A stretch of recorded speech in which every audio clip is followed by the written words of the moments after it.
Good afternoon, everyone. Thanks for being here. It don't matter the color of the skin, either woman or man. Just let the case land here. It's some safe hands. Today on February 12th, we had a briefing on this missing child. Yesterday, we had a much more comprehensive and detailed meeting where he brought forth a number of different factors as to what occurred and what they have been working on. 13-year-old girl who hasn't been seen since January 9th. This update coming from Shoemaker and Garland. We hope to learn if there's significance to this location and the investigation. It just started. Let's listen in.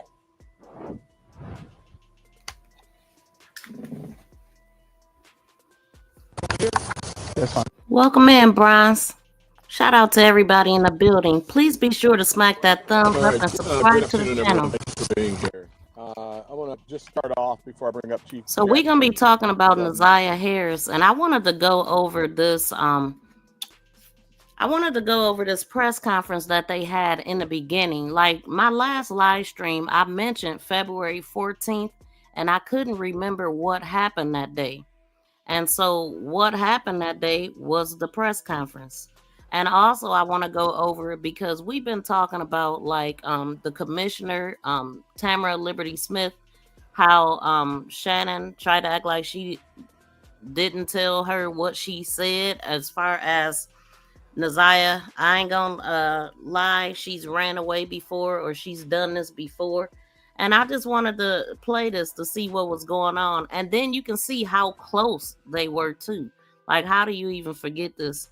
But the grandmother spoke in this too. So I only watched this in the beginning. Detroit Public Schools Police Department. Please smack the thumbs up, here y'all. Today on February 12th, we had a briefing on this missing child.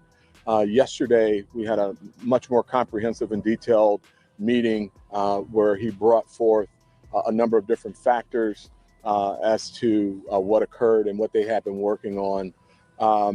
We left that meeting with some very serious concerns about ZIYAH's safety, and I'll bring up Chief Jackson at this time to give you an overview, and I'll be coming back up to talk about the details. Chief Jackson.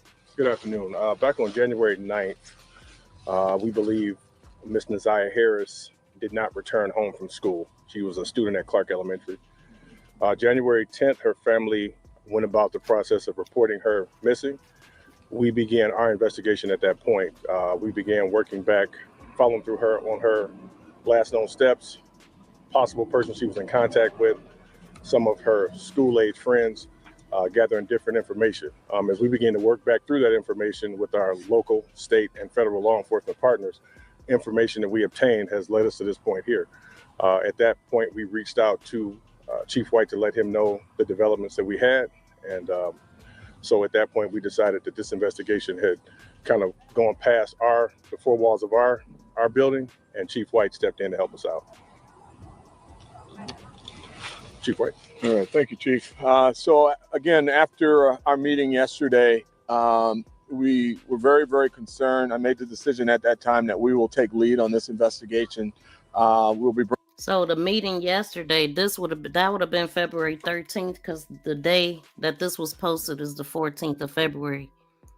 So yeah, let me take that back because I want to catch something right quick. Hold on, y'all. My bad. Comprehensive and detailed meeting where he brought forth. January 9th, we believe Miss ZIYAH Harris did not return home from school. She was a student at Clark Elementary. January 10th, her family went about the process of reporting her missing. We began our investigation at that point. We began working back, following through her on her.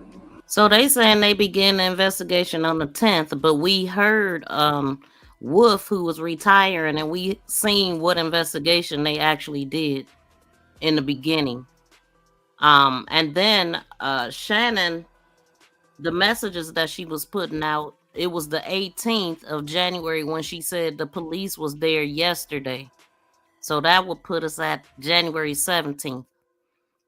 Yeah, I'm not sure when they first went to the house, but we gonna listen. Last known steps, possible person she was in contact with, some of her school-age friends, gathering different information. As we begin to work back through that information with our local, state, and federal law enforcement partners, information that we obtained has led us to this point here. At that point, we reached out to Chief White to let him know the developments that we had. And so at that point, we decided that this investigation had kind of gone past the four walls of our building, and Chief White stepped in to help us out. Chief White. All right, thank you, Chief. Welcome in, so again, after our meeting yesterday, we were very, very concerned. I made the decision at that time that we will take lead on this investigation. We'll be bringing in our local, federal, state partners, a very concerned community, our Board of Police Commissioners, our civic leaders, every single person to assist us in bringing little ZIYAH home. That's the goal here, is to do everything we can to bring her home. We have debriefed on a number of different factors. We're hopeful that we find her well, but we can't operate on hope. We have to operate on information, investigation, and work. And that's what we're here to do today with this incredible show of force that we have at this time. I will bring up Deputy Chief Carrie Sloan to talk a little bit about some of the aspects of the investigation at this time, but I will tell you that it is still early in the investigation on our part. Although DPS has done a number of different things, we are now doing a number of different things. We are actually, in fact, repeating some things to lay eyes on exactly what aspects of the investigation that we want to have some firsthand information on. So she's not going to be able to provide you granular detail at this time, but we'll just give you an overview and highlight some of the things that we're going to be doing. Welcome in, Rios. Thank you for being here. I'm Deputy Chief Carrie Sloan, the Detective Bureau. First, we would like to express our deep concern for the welfare and safety of 13-year-old ZIYAH Harris, who has been missing since January 9th. I would like to ensure ZIYAH's family that DPD intends to utilize every possible resource that we have to bring her home safely. As the Chief mentioned, we are currently working with our local, federal, and state partners to establish exactly what occurred in this situation. At this point in the investigation, we are aggressively searching for ZIYAH and examining every piece of evidence to understand what transpired. We are in the process of re-examining and re-interviewing all witnesses and anyone with any possible information that can assist us in this investigation. DPD is committed to working this case until we locate ZIYAH, and we are asking the community for their help and anyone that has any information to reach out to the Detroit Police Department. Commissioner. I want to thank the Detroit Police Department and the Detroit Public Schools Police Department, those two chiefs, for working together in a unified manner. I stand here in full support of this department in finding our little precious child. And I ask everybody in this community to come together and rally with this department so that we can be able to find our young sister safely, prayerfully. And it is my goal to do everything in my power and within my sphere of influence to be able to work with the chief and this department to ask the clergy, ask every community person out here, all the block clubs, come out for this baby. I plead with you. And I'll say, if you are holding this young child, I ask you to please find in your heart to let her go. And if anybody have any information regarding this situation, please contact the Detroit Police Department. And I'm just here on faith and making a commitment myself. If anybody have any credible information, that I will add $1,000 to any type of support to be able to find this young baby, because that means that much to me for this baby. I have a daughter. All of us have children, and this child need our help. And please turn the information over to the Detroit Police Department as soon as possible. Welcome in, TBZ. Shout out to OG. Yes. Welcome in. I don't think she's in the Yes, state. good afternoon. I stand here in support today with the Detroit Police Department as well as the Detroit Public School Department. We're today in unity in hopes that we find this child safely. I'm just conveying the message that it is against the law to harbor a child.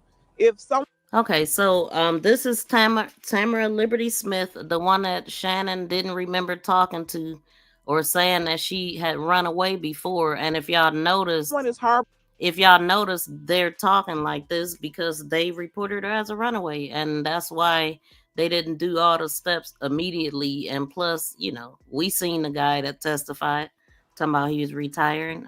We seen him. Bring her He or wasn't keeping trying to her do against her nothing. will, please let her go. If any children or friends or neighbors or anyone who've seen her, please speak up. It is extremely important, and we are very concerned. She's been missing over a year. So she went missing January 9th, 2024. And here we are, March. So it's a trial coming up, and we just keeping up with all the information, all the facts. The community is very concerned for the safety of her return. Thank you. Thank you, Commissioner. Chief, sir, one more, the The mom? the mother, yeah, Okay. grandmother, right?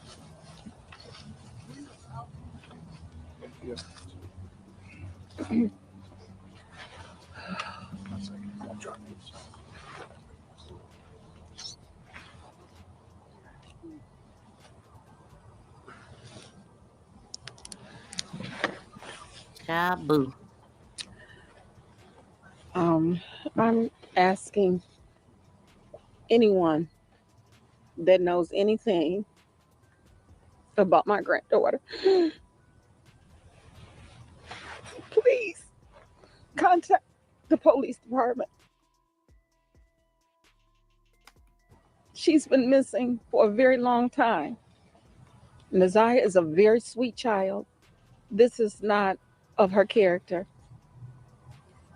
We've been looking for her. We've been passing out flyers. We've been calling people. We've been knocking on doors. We have done some of everything. And we're asking anybody that has any information, I don't care who it is, please come forth, contact the police department. Her life could be in danger. Please call the police department. I want my baby home. And I'm asking in the name of Jesus, and I stand on my faith that he's going to bring her home. But if we all can come together and help find her, I'm telling you, we can make a difference. She's been missing. She's been gone too long. I can't sleep. I can't eat.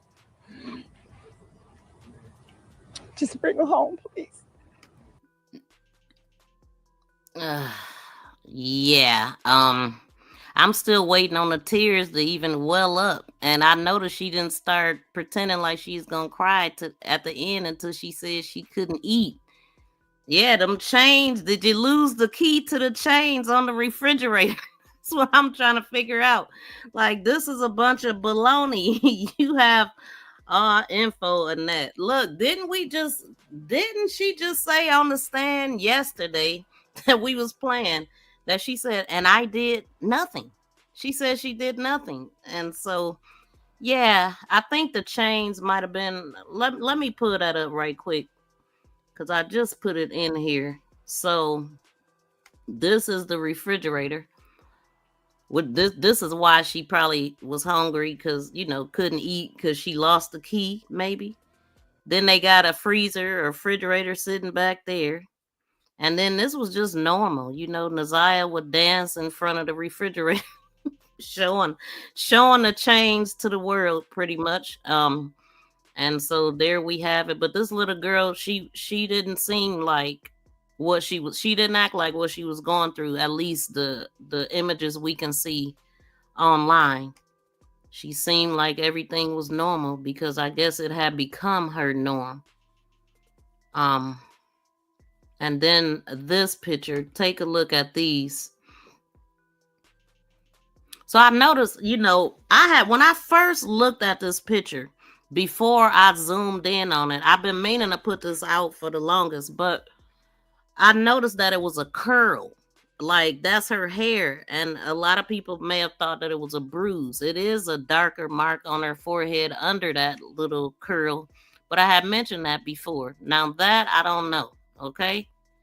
I also noticed something on her arms, both of her arms, in a picture that I can't find right now. So I don't know what else might have been going on or what, you know. It looks like a little pixelating on the neck as far as that go, but the other thing, no matter what picture I'm looking at, I see that. And I'm sure y'all can see that too. I don't know what's going on there. It's gonna come back around. But shout out to everybody in the building. Thank y'all for the thumbs up. Thank you for the 21 thumbs up. Can we get 35? We got 35 in the building. That baby eyes were swollen. Oh, the first picture, her last picture. Pray that God will set forth angels to locate her and bring her home. Yes, absolutely. I pray that she's found. Shout out to my BFF in the building. Hello, everyone in chat, she said. And TBZ said, still going to the casino. Oh, still going to the casino and buying food. That's what they said. Y'all been seeing her on camera doing that stuff. But was able to sleep that night, the night of. Exactly. And so if you slept the night of, you've been sleeping good every night. If you was even able to lay down and rest your mind, like, or even get frustrated, like she mentioned. How does that happen? I see through you. Welcome in. Booger face. This is so mind-boggling. Welcome in, sassy, yet classy. Okay. Child missing 60 days. T Huff, welcome in. Yep, over a year. Yes, so thank y'all so much for being here. Let me get back to this. All this pretending. That's all I'm asking. That's all I'm asking. I'm just waiting on a tear, water to well up in her eyes. I don't see no evidence of none of that. But let me move this out the way right quick.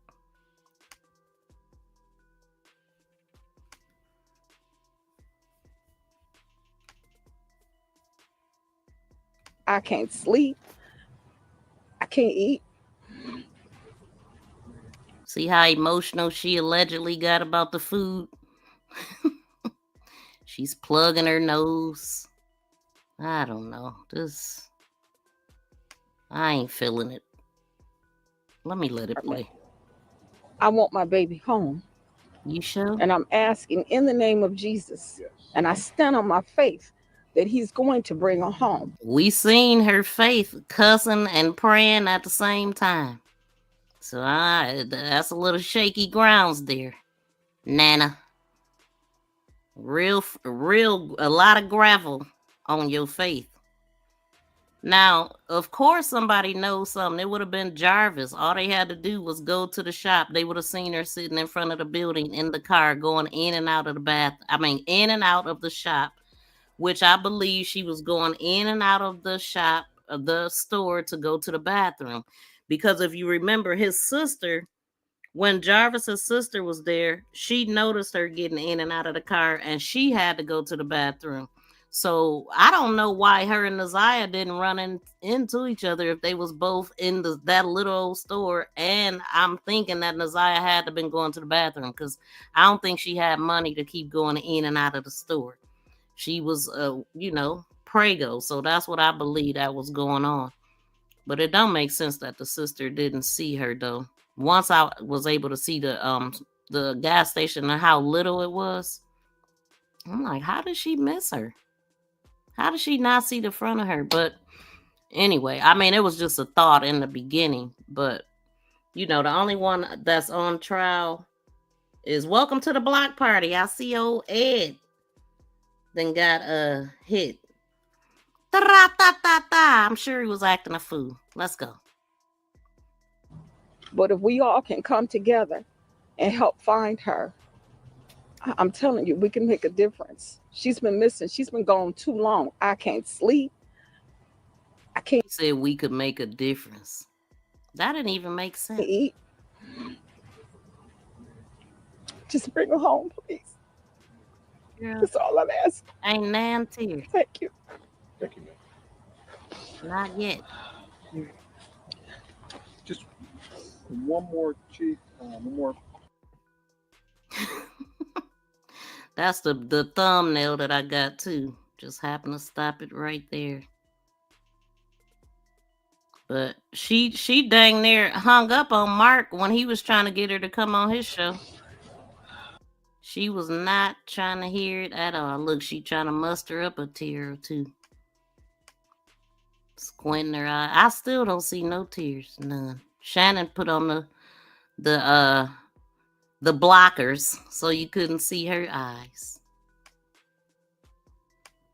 Now look how close they are to Tamara Liberty Smith to not remember what they said to her. They all in the same crowd. There she go, right there. She's somewhere over there. There she go. They was all standing together. But she didn't remember the conversation. Interesting. This is serious. As we can see, it's not just about the police. It's about the community. This really touches home with our grandchildren and our children and friends and family in the neighborhood. So some people may think it's all about the police. It's all about the community working in coalition together. Somebody has seen this young child and just overlooked it and thought it was business as usual, but we want it to be known that this is unusual business, and anything that we can do to reach out, get the information over to the authorities so that we can bring the baby home safe, we would love your support in that respect. Thank you. Thank you. Questions now, Chief. Chief, can you give us the specific timeline again about when she went missing, how long it took for the family to notify, and what efforts were taken in that time frame? But I'm more interested in the time frame off the top. Yeah, I think it'd be most appropriate to have Chief Jackson do that part, and then I'll come in and talk about when we took over the case. Chief Jackson. Yeah, so she was, it looks like she may have went missing on January 9th. It was reported to us on January 10th. At that point, we began preliminary investigation, speaking with school age friends, looking through her social media aspects, trying to retrace her steps, look who she may have been in contact with. So once we started processing through that information, different leads developed. We began running down those leads. We contacted our local, state, federal partners, U.S. Marshals, FBI, some of our task force partners, even some of the private sector, missing and exploited children, all brought in to assist us in the search for ZIYAH. Right. So as we begin to work through that information, again, that investigation expand, more information developed, and that's when we reach back out to DPD, and here we are. You mean to tell me all them names he named, all them agencies and everything, and they didn't come up with nothing? They did all that allegedly before even handing it over to the police. And we seen the guy in charge. Like, are you sure all that stuff happened? Because I wonder. Only dates he said was the 9th and the 10th. And after that, they started doing this, that, and the 3rd. Why did it take them to the 12th to hand it over if they had already exhausted all of their resources, which it sounds like they did? But I noticed he didn't say no dates after. Once he started getting into when they did all the evidence and looked into things, he ain't had no dates for all that. We know it didn't happen on the 10th. I believe it didn't happen on the 10th. I don't know when Wolf decided to slither his way out of that donut hole to go and do some work. Because he was done. He was retiring.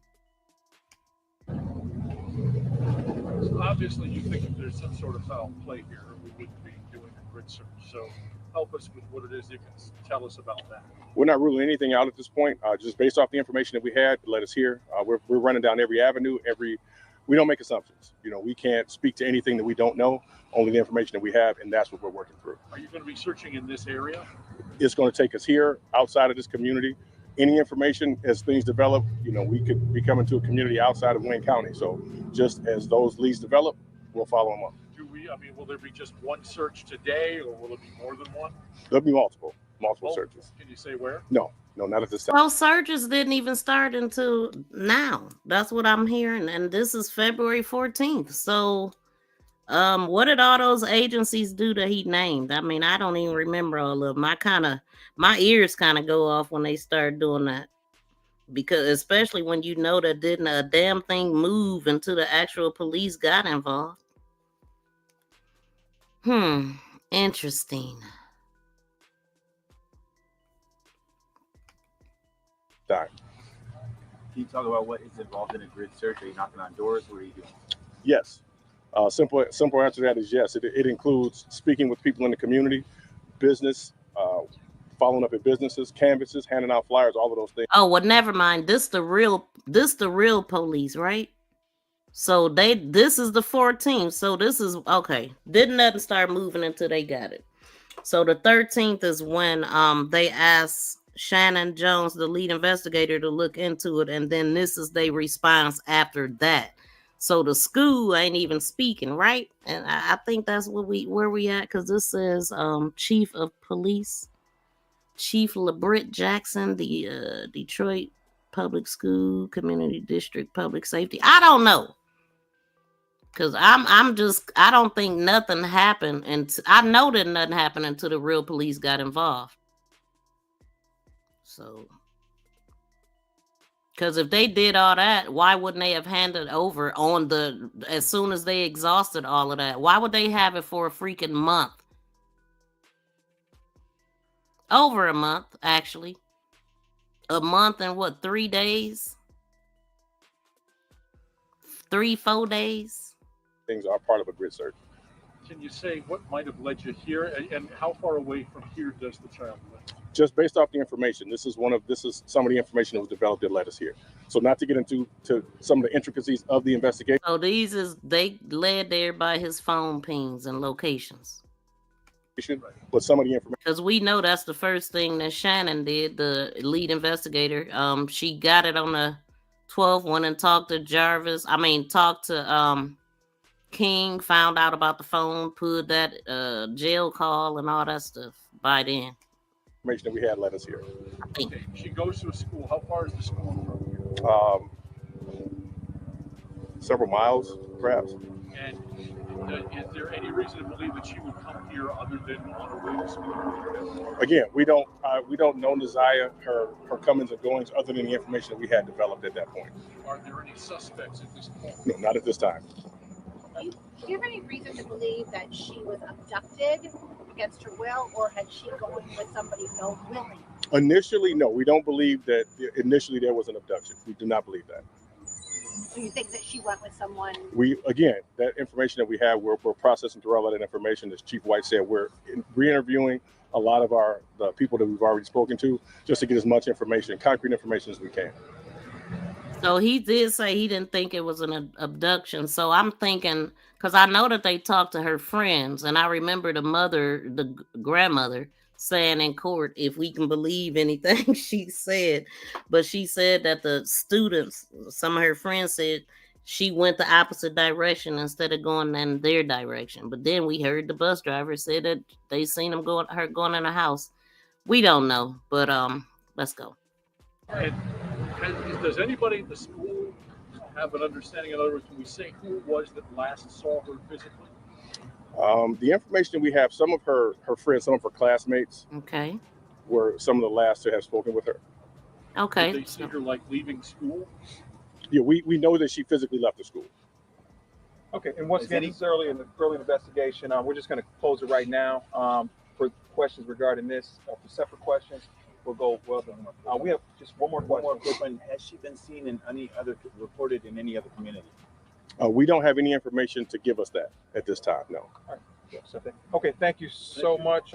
Well, according to Marquita, she was spotted at the liquor stores and the gas stations. And I meant to, I should have put that in here, but I didn't think about it till just now.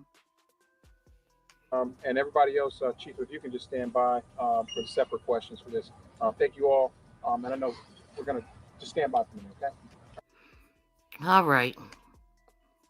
So did y'all gain anything new there? So we know at that point that they had already talked to the friends. So what the grandmother said in court is likely what happened.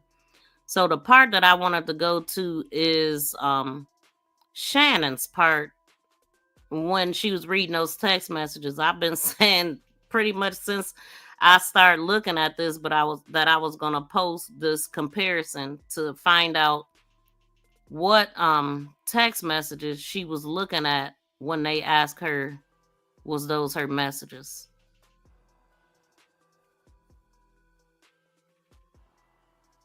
Shout out to everybody. Please smack that thumbs up, y'all. Hold on, let me see what y'all saying on that. Shout out to everybody in the building. Thank y'all so much for hitting that thumbs up. 31 thumbs up. Can we get 20 more, y'all? 20 more thumbs up. Oh, I already read that. Okay. All right. Y'all pretty quiet. Smack those reactions for me, y'all. Smack those reactions. Wait a minute. Shout out to Miss Parker in the building. How you doing? She doing her thing over there, y'all. Y'all check out Miss Parker. She always show me love when I come over to her chat. Shout out to you. I was in your bushes a little bit last night, sleeping in and out while dropping content at the same time. That's what I'm talking about, though. She put in that good work. That's what you got to do. Hi, host. Do you have a direct email? Shout out to V3. Are you on I don't do email, I do Instagram DM, or you could call me. You want to call in? You got something to say about the case? Y'all could definitely call in. Let me throw up the number if you want to call. But in the meantime, I'm gonna play this video. I'm going to direct you to messages on or about June 27th of 2023. Do you recall those messages? Did you send any of those messages to Jarvis Butts? No. Okay. And do you know, I believe there's a phone number here that's highlighted. Whose phone number do you know that to be? Jarvis Butts. Okay. And you don't recall ever sending any of those messages? No. Okay. And now I want to direct you to messages from June 28th of 2023. How about any of these? Did you send any of these to Jarvis Butts? No. So notice they ask her about the messages from June 27th and June 28th. That's what we concentrating on right now. She asked her about a couple other dates too, but these were the original ones that I came here for. Now moving to June 27th. There's stuff that's highlighted. Can you read those, please? Yes. June 27th at 7:55 UTC, there is a incoming call to Neziah from Jarvis that is listed as a missed call, and the name on here that she has this number saved is Bae for Life, BAE, the number 4, and then life. Then at 7:56, he sends her a text that says, "Are you knit yet?" At 7:58, she replies to him and says, "No, I don't want to get knit." At 7:59, she replies, "Are you mad that I didn't get knit?" At 8:01 hours, he sends to her, "I used to you telling me no." At 8:06, still on June 27th, he sends her a message that says, she sends him a message that says, "Come on, babe, I'm sorry, just not in the mood right now, I'm sorry." Okay, and were those messages deleted? Yes. Okay, now jumping to just a little later in the day, on June 27th, there's that highlighted. So on June 27th, now at 16:24 hours, he sends her a message that says, "But I can't nut inside you, so it's different." At 16:25, she replies, "Why you can't? Didn't you do it before?" At 16:25 and 40 seconds, he replies, "But I had to buy a pill to do so." So I wanted to stop it right there. Number one, to say these are the messages that Shannon was looking at when she was on the stand. And two, this is where I got the part that she could have been anywhere from 4 to 7 months, because she could have been pregnant from that point on in June. That's where I get that from. And so because we already know that he's very irresponsible, he was still talking about a freaking morning after pill in November. In December, she was still asking him for help. that morning after pill only works the morning after. So we already know that So yeah, she very well could have been that. Anywhere between 4 and 7. All right. Just sick. At 16:26, she replies to him, "Yeah, you right." At 16:26, 28 seconds, she sends, "But what you doing?" but it's abbreviated WYD. At 16:28 and 45 seconds, she says to him, "Are you busy?" with a question mark. And those were deleted. Jumping forward to June 28th. June 28th, so this next set in here, they're all sent from ZIYAH to Jarvis. Yes. And they start at 17:10 on June 28th, 2023. And it starts off as, "Hey, I didn't go see nobody. I swear I came straight back." At 17:11, "My friend lived right down the street. She didn't answer, so I came back and went to sleep." The next message, "Hey, please, I'm sorry." Immediately after that, she sends, "I didn't sneak out for nobody, I swear." 17:12, 58 seconds, she sends, "I know you're having a rough day, but I swear I'm not lying." At 17:14, she sends, "Babe, please, I swear I didn't go see no Nick." 17:14, she sends, "I don't talk to nobody but you." 17:15, she sends, "I was only out for 5 or 10 minutes. I came straight back." 17:15 and 56 seconds, "You didn't respond to none of my messages, so I thought you were asleep, so I went to sleep." 17:17, "Why won't you believe anything I tell you? I'm not like other girls. There is no need for me to lie to you." 17:18, "You said I'm all yours, but you acting like it. You are overthinking it. I just want to be yours." 17:19, "Please stop ignoring my calls. You don't want me to see nobody, and I'm not." 17:20, "Babe, I'm sorry I didn't tell you." 17:21, "I promise you there is no one else." 17:24, "If you don't believe me, I will send you my Instagram password." Now, these next messages from 17:24 to 17:25 don't. So with that being said, her Instagram, all of her passwords got sent there. So if Shannon didn't already know her passwords, which we know that she did, she would have had them from that, getting them off of that phone, because we know that she's seen stuff, because she actually said it. She looked and seen Instagram and all that when she knew Officer Gardner was coming to pick up the iPad or what. Yeah, I think it was the iPad that they were coming to pick up. So what would stop her if she had that iPad there the whole time? What would stop her from looking in it before the officer was coming to pick it up? Nothing. Don't read what the username and passwords are. Just that they present. So the next message is she's sending her Instagram username and the password along with her Gmail email and giving the password to that as well. Okay, and now starting again with 17:26. So on June 28th, still 17:26, the next message is still all being sent to Jarvis from ZIYAH. "I hope you believe me now. You really don't want to believe me, but I will tell you the truth every time."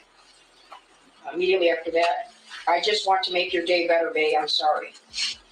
Feel free to log in at any time or go through my messages." Now at 17:42, she says, "I only want to be with you." At 18:09, "Babe, I'm sorry for not telling. I swear I will next time, please." Still 18:09, "Babe, I love you. Please call me back." Now at 18:18, "Come on, babe, please." At 18:19, "So what if I will be able to get out tonight and I'm calling you and texting you? Are you still going to ignore me?" At 18:21, she says, "You are so busy. I feel like you don't want me. This is why I don't open up to you. Because if I do, you get mad and don't want to talk. So how am I going to trust you? I do, but you don't trust me. It's up to if you want to be with me or not." So this dude, I mean, he's sitting up there looking at his phone the whole time that she messaging, mad because she missed his phone call, I guess. But just playing games with her. Childish. We already know that with the acts that he did, period. I don't even know what to call him, but a sick individual. But he did nothing. He did stuff like that. But that's all part of grooming her to accept these type of things. Like this is normal. The way he was talking to her and all of this stuff. And I can't get out of my mind that she was in the hospital in August, and then we heard Tatiana say that she was in the hospital in February when they I think it was February because that's when he was arrested. That they came to the hospital to talk to her, got her car, and all that stuff. What's up with this hospital?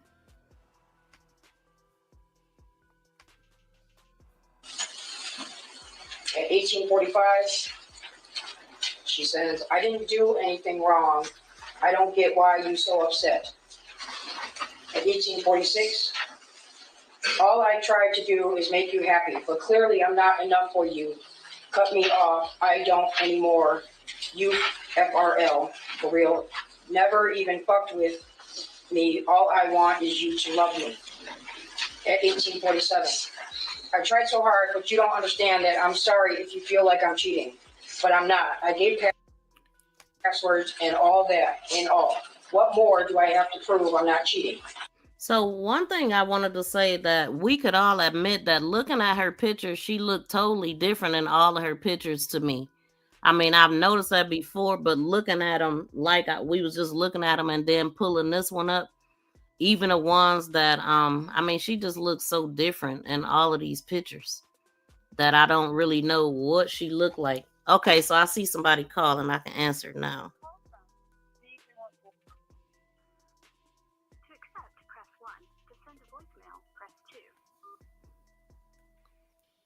Oh, shoot. Hold on. Hey, caller. What's your name and where you calling from? This is Z314. Hey, how you doing? I'm doing good. I wanted to express to you my thoughts on this ZIYAH case. Yes. I don't know how much time I have. I'll try to be as quick as I can. Oh, let me say this. Let me say this before you get started, because this is your first time calling. So, no trigger words. No, you know the pet. You know all them words. You gotta kind of. No, I'm aware. Okay, I'm perfect. aware. I'm on it. I'm on it. Okay. I feel, and I want to make this clear. I'm not a woman that blames the woman. I'm not one of those. Okay. Just want to make that clear. Mm-hmm. In this case, I feel Shannon thought she was clever. I feel like she plotted this whole entire thing. And what keeps rocking my mind is the whole timing of everything, the way she answered everything. It seemed so scripted. Yeah. And practice. It seems plotted with him. And it seems plotted with Jarvis as well. Because there's no way Shannon did not see these messages. Nope. And we can see what kind of woman Shannon is. She will fight a little girl over Jarvis. She looked like she's been fighting over Jarvis all her life. Mm-hmm. We can see what kind of man, little boy, Jarvis is. I don't care about his. I'll be honest with you. I understand his past and what happened to him. I don't feel sorry for him. I don't either. That's still a grown man that made a grown choice. But he was able to do this because the women around him allowed this. But the point of what I'm talking about is this. The girl is missing, ZIYAH. You call the school. I understand. You reach out to the school. But the way she did it, it's like she was cloying and she was prolonging anybody looking for ZIYAH. Mm-hmm. I don't think she thought anybody was going to care about this little girl. I think she thought the way she felt about this little girl, everybody else was going to give that same energy, and it did not happen this way. Yeah. And this is why I keep pointing to her, because the way she was reading those messages out loud, she could tell she didn't really want to read them, but she knows what she's doing. And I hope that they find out that that was her. The whole shoe, everything. You get what I'm saying? Oh, yeah. I'm talking as transparent as I can speak on this show. Because when she texts her, okay, remember when ZIYAH texted her about, we're learning about, how do I say it? We're learning about destinations or something like that. And where things are at. It seemed so scripted. And she was like, well, you know where it's at. And the way she talked to her was not a way that an auntie would talk to their niece. Very rude. I would never talk to my niece. Yeah, it just, something to me about everything with this situation in this case is like, she has everything to do with what is going on. Okay? And because she has everything to do with what is going on, she's trying to gaslight and all of this stuff. And the grandmother, too. We're not going to get, what's her name, Annette? I can't remember grandma's name. Annette, yeah. Nana's not, she's not excused either. Because that scene she pulled, like she couldn't see Jarvis and she needed her glasses, that was just ridiculous. Yep. Her So and that King tells me did the that same thing. you knew this girl was pregnant. Y'all knew this. And she's a small girl, and she looks like she was very short too. She was like 5'2" or something like that. She's very short. Very little. And she's a small girl. So she could hide that, that she was carrying. You know what I'm saying? But at the same time, if you're a woman, you just know. There's some things you just can't get past you especially when you're a mother. You Especially know what I'm when saying? you know who you sending her with. Right. And so I really feel like Shannon she has it set up with everybody. Shannon is manipulating and she has set up everybody. Because notice that everything, the beautician is looked at, Jarvis is looked at, the grandma's looked at, but nobody is looking at Shannon. Nobody's really looking at her. Some people are smart enough to look at her, but I'm like, look at what Shannon is doing. She is still on that stand for a reason. And she's playing this innocent look and all this stuff. And it's like, no, you are the mastermind behind all of this. And I stand on that. That's in my gut. That Shannon is a part of unaliving this girl. So let me ask you this. Why do you think she's not arrested?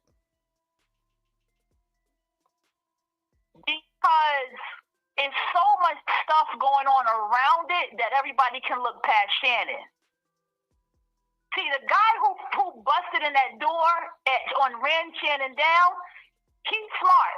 He's telling everybody, y'all need to be looking at her. That's what I like about that guy. Nobody, you remember that part, whoever that cousin was or whatever? I'm not sure which part you're talking about. The video where the guy had bust through the door and Shannon was sitting on the bed. Oh, Mark DeAndre. The mattress was on the floor. Yeah. Oh, okay. And he went off on her. He was the one saying he's me. Look at Shannon. That's why nobody's looking at her. Well, that's Mark DeAndre at 7 Mile Radio. You know who that is, right? Yes, that's the guy. Yeah. The one that, helped put the case out there after Janelle told him about it. Right. So, okay, I didn't know that was him that did that. Okay, so point is, he's smart too, because everyone's looking around the location and Jarvis, because it's so easy to attack Jarvis because it is.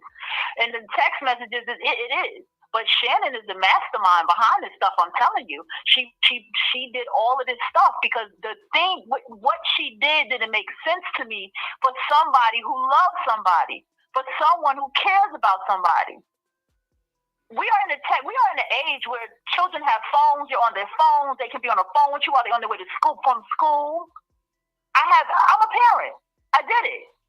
Stay on the phone with me till you get here. My children live right down the block. Okay, the school is right there. But still, stay on the phone with me. You walking home, I'm going to meet you halfway. No, she did not have that. Nope. And even when this little girl was missing, she didn't even have communication with the school to be like, where is she? I don't see her. No, it's something ain't right. And I'm aiming at her. She's decoying everybody around, this and that. The whole putting up that the girl is missing. Shannon don't care about this girl. She don't even love her niece. I mean, it's sad to say, she don't even love. Yeah. When she told the story about when she told the story that she called her from school and she said, "What you doing, TT? Minding. What Nana doing? Minding. Like minding my own business." So you felt that? Yeah, that was a bit much there. My aunt is about 60 years old, okay? And they still call me, and I'm saying aunts because they're twins. They still call me Niecy, okay? I still get that loving auntie energy as a grown woman, okay? Mm-hmm. That love don't go nowhere. I have an aunt, I don't really have the best relationship with her, but there's respect and love that is there. I can't speak for everybody else's relationship, but children in that kind of situation and life situation, to me, it just doesn't make sense.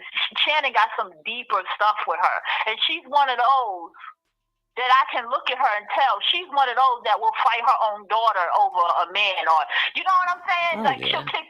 She's one of those. You Oh, know absolutely. what I'm talking about. See, She very proved it. transparent here. She already proved it when she whooped her daughter in 2022 for saying what her dad did to her. Yeah. So she already did it. Yeah. So, yeah. But I do have a question for you when you get done with that thought. No, that's it. Go ahead.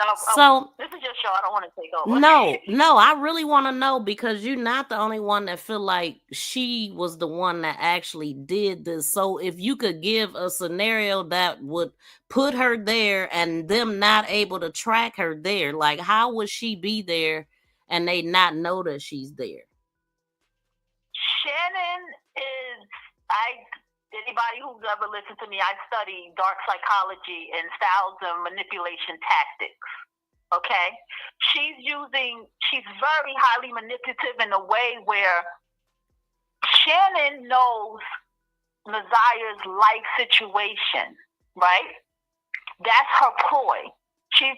Everybody's getting emotionally caught up with the cousin, what Jarvis did, because she knows that this is inappropriate. You see what I'm saying? She's even throwing him under the bus low key too. She knows this. Anything to get anyone to look at her any type of way is what she's doing. She's using a very good manipulative tactic. It's called what? Moving the goalposts. That's what she's doing. She's gaslighting. That's another thing that she's doing. She's a habitual liar. She's definitely that. Definitely. But how does she avoid being caught by the police? And why ain't she in jail? That's the part I want to know. Because I don't think she that smart. She's not that smart, but even she could have left her phone though. Dangerous. She could have left her phone. Right. Remember they asked her, they was like, is Jarvis known to get picked up, like get dropped off a certain place and get picked up? You know, so they could have been thinking maybe she picked him up from from that lady house at Balfour and Outer Drive, that location.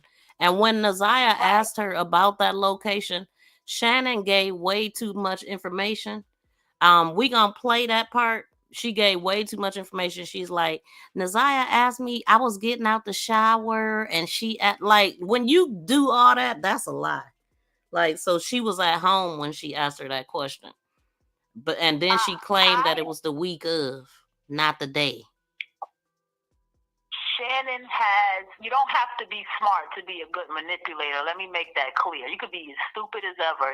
Oh, I know. But I'm talking about to fool the police and not be tracked and no DNA and all that kind of stuff. That's what I was talking about. Oh, I get it. Because Shannon is good at is the finger. Because you can commit a crime without committing a crime. She got everybody else doing everything. You see what Shannon do? She was sitting down in that bed in the room doing nothing. Mm-hmm. She got too much time on her hand. She can plot a robbery if she wanted to in that bedroom. But do you think Jarvis would cover for her? Yeah, that's the thing. All he has is Shannon. They have a little cahoots with each other. What's in it for him to protect her? Because protecting her is him protecting himself. He already cooked. He already cooked, man. He everywhere. His phone, his DNA is like. So I don't know. That's why I was really trying to figure out how could she. Is it a real way that she could have got away with this and not be tracked? I do know that they're gonna arrest some more people. I do know that she's being investigated. They all are. Once those kids got taken out the house, that opened up another investigation. When this court case really goes down, I want to see them drag her. I hope they take her for a ride, and they hope that, because that's the thing about these cases, it can flip out when it can flip when it gets to that court day. You'd be like, oh shoot, you know what I'm saying? There'll be that one lawyer posing them questions and pulling up them receipts, and you'd be like, okay. But I'm just saying, not to drag it anymore. I'm just saying that Shannon has a very innocent look about herself, and she has a way that she speaks that she can have people feel sorry for her. I'm just looking at it energetically as who she is and why she can get away. She just got that. I'm from New York City. I've seen her kind so many times. I'm telling you, it's just she has that. So it's like, oh, my niece is missing. Somebody help me, and God bless you, and all that. She can fool people with all that stuff. Mm-hmm. It's a thing with women who look like her. They're very good at tricking people to not seeing how highly manipulative they are. I can see right through her that she is a big liar, and she forgets what she say too. Like her lies don't even make sense half the time because she used to talking to somebody stupider than her, I guess. I agree with you, but think about the people who don't see it. There are people who don't see through people like that. I know you can see it, and I could see it, and the rest of us could see it, but there are people who don't see through people like that. But I see all of that. Like, I know that she's crooked, and I know she has something to do with it, but I can't put her there and say that she actually did the crime, and Jarvis is the only one locked up, because I think DNA would have been somewhere just like his was. That's the point. That's what makes her the mastermind, because you can't find a way to put her in there. You see what I'm saying? Mm-hmm. You know that she read those messages. We know that it made her mad. We know that, but we can't put it in the receipts to say that. That's what makes her believe that she's such a mastermind in all of this. That's what I'm saying. I'm screaming on Shannon. Shannon. It's just, how do we prove that it's Shannon? And this is where Shannon could have left her. So I think that she could have definitely left her phone at the house, so that wouldn't be tracked. But it seemed like she would have told Jarvis to put his phone somewhere, so that wouldn't be tracked. That just don't make sense if she was up on the phone thing. But I do think because they asked her about those streets, and then they asked her about Jarvis walking from one location to another, and then she talking about she picked him up from the corner. That was just ridiculous. That right there was just the dumb. We about to listen at that because I got that put up. That was just the dumbest thing ever. I don't want to hold up your show. Thank you for taking my call. Thank you for calling in. I had so much to say. I know we're on YouTube, so I gotta talk a certain way, but you're smart enough to catch on it. You picked up everything I put down. So thank you for taking my call. Let's get to this video, all right? And thank you for calling. Yeah, shout out to V3. Welcome. Thank you. Thank you. Bye. Okay, so y'all, the lines are still open, but I'm gonna let this video play out, and then we're gonna get to the next one. Now this message is when Jarvis. Wait, let me see what y'all was saying before I go too far. She didn't even want to read the messages out loud. Look, she already read those messages. I do believe that, especially once I found out that iPad was the tablet was at home. I'm like, why would she wait to read them if she had access to it. And then noticed that she was like, my mom told me to plug it in before the officer got there. So that was the part that I was talking about where they tell on each other. What kind of accent is it? Is this person blocked already? Because let me see. Anyway, let me keep going. That happened to me. I'm grown, still tender. Yes, okay. My raspy voice. Okay, let me keep going. That threw me off talking about the voice. I don't know who they was talking to. Actually finally replies, which is at 18:55. He sends to her, I'm working, love. And were those messages deleted? Yes. Did you tell Jarvis about some? So, I wanted to say that he did all that ignoring her and let her text him for a whole hour, which I think she missed his call, and that was the reason why he played with her head like that. And whatever else he was going through, but we already know he just wanted to sit there and let her beg him to call. You could tell that she wasn't getting no type of game from nowhere. They was just letting her do this. So we definitely know that about Shannon. I mean, that can't be denied. We know that she knew about her daughter. She knew about the CPS. We know that she manipulate things like when Jernell was communicating with her and she called her, like she said she would call like this stuff is normal. She would even tell people outside of the family about this kind of stuff. And she said somebody called her and she asked Shannon, why are you calling me? Did y'all call the police? So she acted like she called the police, CPS or something, talking about they called the detectives or something, called asking for his information. And those were the text messages she showed in that video. So she definitely a master manipulator and whatever else you want to call it, from the dark triad or whatever. And she also so she knew, she was well aware. There's no way to deny that. So I definitely believe that she on the chopping block, but it's about what you can prove. And so that's where we at. Cause I believe that if she was there, she definitely should be locked up with him. Unless she was that dang on smart to leave her phone at home and not be trackable.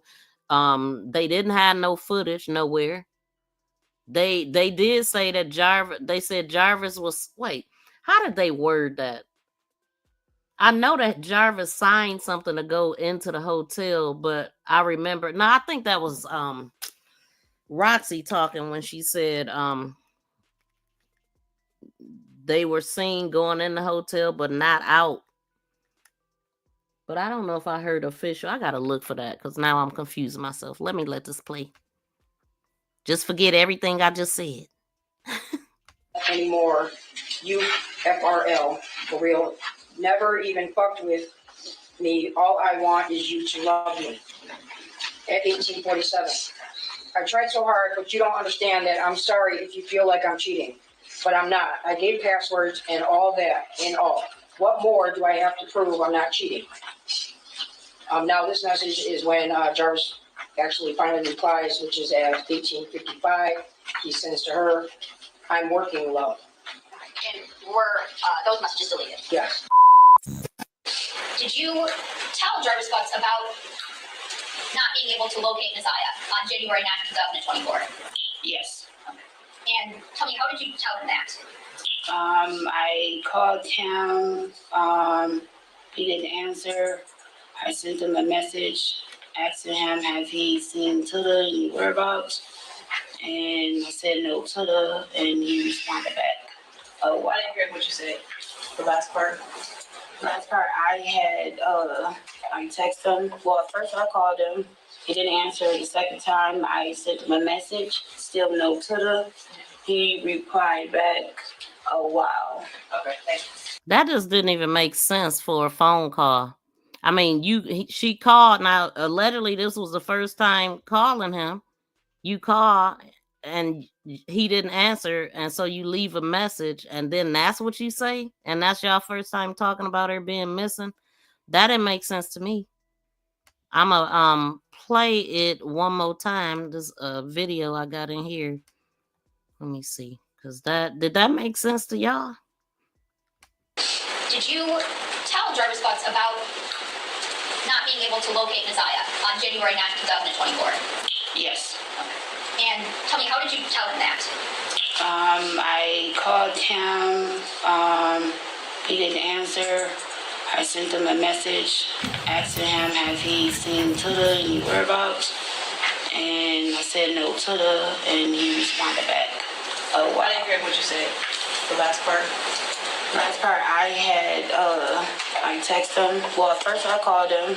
He didn't answer. The second time, I sent him a message. Still no Tuda. He replied back, oh, wow. Okay, thank you. Did you tell driver spots about not being able to locate ZIYAH on January 9th, 2024? Yes. And tell me, how did you tell him that? I called him. He didn't answer. I sent him a message asking him, have he seen Tuda, any whereabouts? And I said no, Tuda, and he responded back. Oh, wow. I didn't hear what you said. The last part. Last part, I texted him. Well, at first I called him. He didn't answer. The second time, I sent him a message. Still no Tuda. He replied back, oh, wow. Okay, thank you. Did you tell driver spots about... I just don't know how he knew she was missing if he didn't answer the phone the first time, and when she messaged him, she said still no Tuda. What was that supposed to mean to him? Am I missing something or what? Because that didn't make no damn sense to me. But we gonna keep going.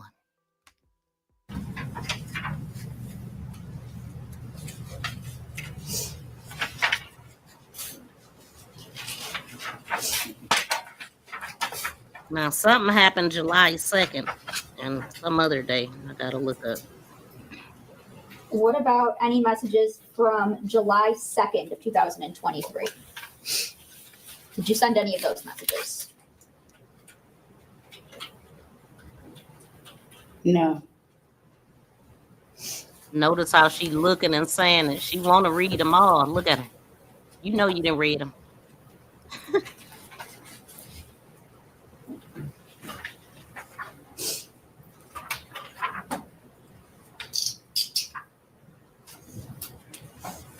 So yeah, but I mean, we know that she knew because she admitted it to Roxy, the pregnancy test and all of that stuff, all of the other stuff she was doing to help this out. She definitely got to be number one on the chopping block. There's no way you can avoid this, especially with people speaking out. 40 some witnesses. I would love to know who all those people are. I'm sure the bus driver will be a part of that. And maybe her mother too. The reason why she wasn't in court, I don't know. But the judge did say that she hadn't heard no mention of her mother, so I don't know. But let's go.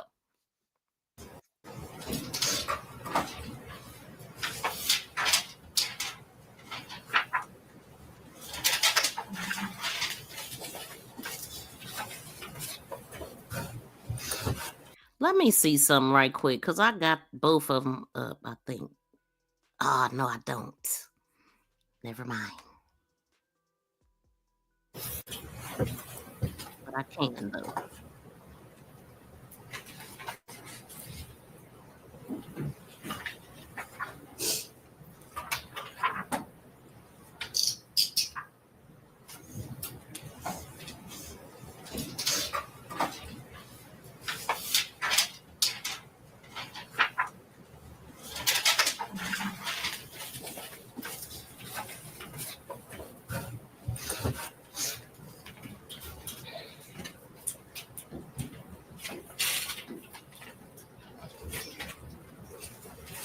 What about messages from August 26th, 2023? Did you send any of those to Jarvis Butts? I'm sorry, was the 26th? August 26th. August 26th. That's when she would have been in the hospital, I believe. No, these aren't my messages. Now, okay. Hold on, let's see. No.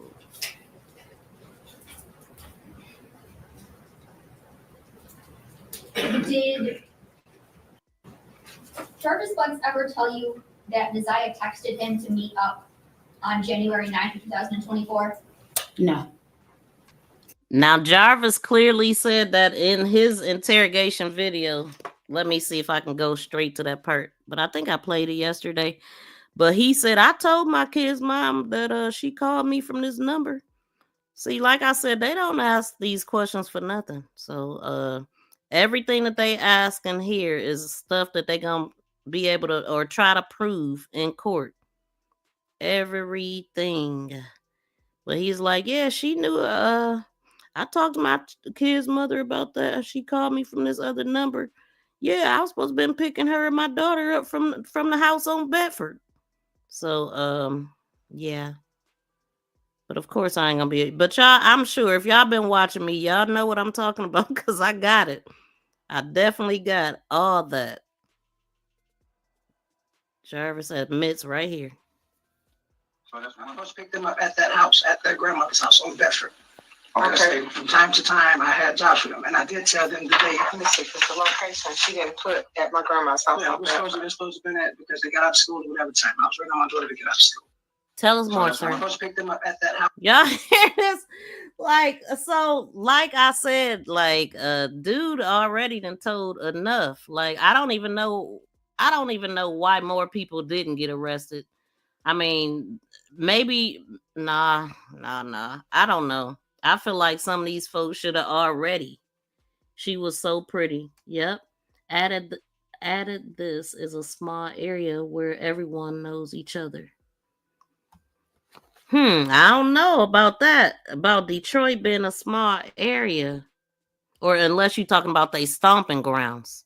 Because one thing about Jarvis, he did everything out of convenience. Everybody he messed with, he met everybody at that dang on shop. They lived near the shop. He did everything. He within walking distance of all his women house and got Shannon picking them up and dropping them off from different locations. Arguing with females, talking about will deal with all the baggage that come with them. So yeah, she was well aware of everything. Okay. She was well aware of everything, and Jarvis is in the interrogation room telling everything he knew. Don't forget to be there before. Yeah, that was when she sent that I was supposed to pick them up that day. Mm-hmm. But I never responded. Yeah. What I did. So then the next one, she responded. And if you send a message, so I can delete your number. No, I don't. Like I said, they send me. Hold on. Before you explain it, just look at the times. Back to back. Oh, yeah. And we in school. She in school. And then right here, it tells you to respond. Okay, that's you. That's received. I did receive. So and you said, don't forget. Mm-hmm. Exactly. Hold on. So that's when I first picked them up at that house, at their grandmother's house on Bedford. Okay. From time to time, I had jobs. What an idiot. Like, yeah, so he already cooked. And so right here on the day that I'm concerned with, this is right here. Don't forget to be there before. Yeah, that was when she sent that I was supposed to pick them up that day. Mm-hmm. But I never responded. Yeah. What I did. So then the next one, she responded. And if you send a message, so I can delete your number. No, I don't. Like I said, they send me. Hold on. Before you explain it, just look at the times. Back to back. Oh, yeah. And we in school. She in school. And then right here, it tells you to respond. Okay, that's you. That's received. I did receive. So and you said okay. Yeah. All right. Okay. So those, like I said, those are the numbers they were sending. So. But it's one that he specifically said, my kid's mother knew I was supposed to pick them up. I told her, she texted me. I don't know why I can't find it, but it's here, y'all. Check out my shorts because it's a lot of key points that I'm pointing out in my shorts. So you could literally just click on one of them and just keep scrolling up. Told himself when he did. What's her government name? ZIYAH. You know about when that picture might have been taken or where? I don't. Did she look like that last time you saw her? Not at all. What she look like the last time you saw her? Not at all. She had longer braids. Yep. So, yep, she had longer braids because the last time he seen her was the day that she was getting her hair done. And he also seen her last hairdo because he seen her the next day. Boy, I tell you. Hold on, let me do this. Because I'm what time is it? Yeah, let's do this. Keep going. Did you tell Jarvis Butts about not being able to locate ZIYAH on January 9th, 2024? Yes. And tell me, how did you tell him that? I called him. He didn't answer. I sent him a message asking him, have he seen Tuda and whereabouts? And I said no, Tuda, and he responded back. Oh, wow. I didn't hear what you said. The last part. Last part, I texted him. Well, at first I called him. He didn't answer. The second time, I sent him a message. Still no Tuda. He replied Welcome in, back. Vinex. Oh, wow. Okay, thank you. Okay. And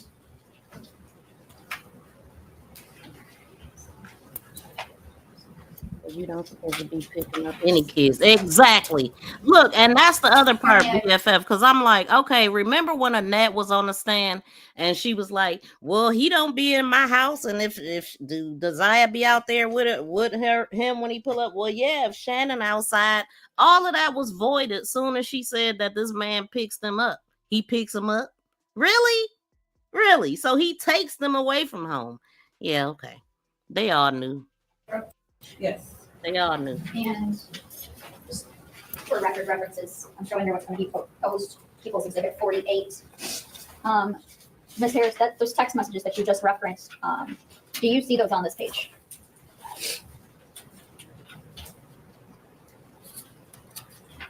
Yes. Okay. And so it's fair to say you stated to Mr. Butts, well, first of all, whose phone number is this at the top? The phone number is my old telephone number. Okay, and who is the phone number below that? Jarvis Butts. Okay. And is this, I guess, do these fairly and accurately represent these two messages? 3, 4,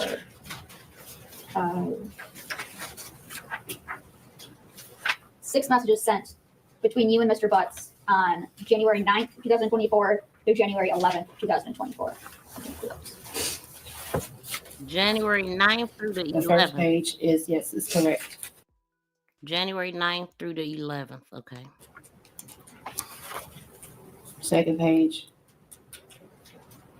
It's correct. Yes. Okay. And so on January 9th, like you had indicated before, you had stated that you told him that there was still no Tuda. Correct. Okay. And you said he responded, oh, wow. Correct. Okay. And on January 11th, was ZIYAH still missing? Yes. Okay. And did you ask Mr. Butts to do something? At this point, I just asked that if she's going to read from the text message, just admit the exhibit. I An didn't. issue with moving to admit? No, Judge.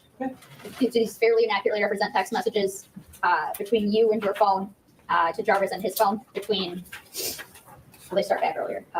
Some from December 3rd, 2023 through January 21st of 2024. These fairly and accurately represent text messages between you and your phone to Mr. Butts and his phone? Yes. Okay. You're not moved for the admission of People's Proposed Exhibit 48? Objection. Okay, they'll be admitted. Thank you, Judge. So on January 11th, did you ask Mr. Butts to do something? Yes. And what is it that you asked him to do? I asked him, can he share the missing flyer on his Facebook page? Okay. And did you send him a copy of that missing flyer? Yes. Okay. And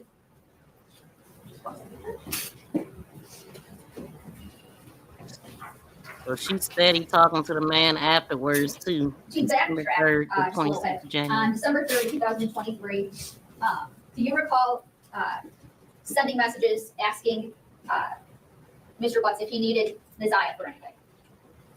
Oh, yes, I do remember. Okay. So do you remember this text on the first page of People's Exhibit That was 48? December 3rd. Yes, I do remember this message. Okay. And did you send that message? Yes. Okay. And what did the message say? Tada said, "Do you still need her too?" Okay. And do you know what's that referring to? It was Tada had asked me to contact Jarvis and see if he still needed them to clean up. Okay. And that would be to clean up his shop? Yes. Okay.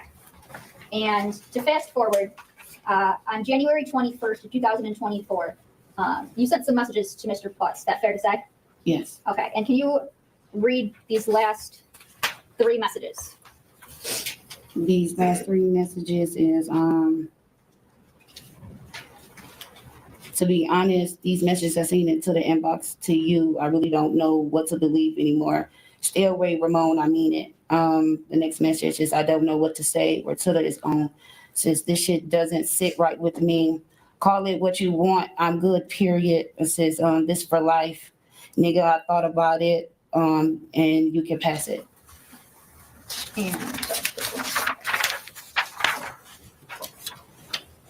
And don't call me. No need to explain shit. I already see it. Okay. Don't call me. No need to explain nothing. I already see it. So that was it. I don't know. I don't know. Like, is she that dumb that she didn't know what was going on? No, she had to know. She had to know with everything that we know now. So what were those messages? I remember it being 2 pictures and something else. I think the other guy is going to ask her when he come up.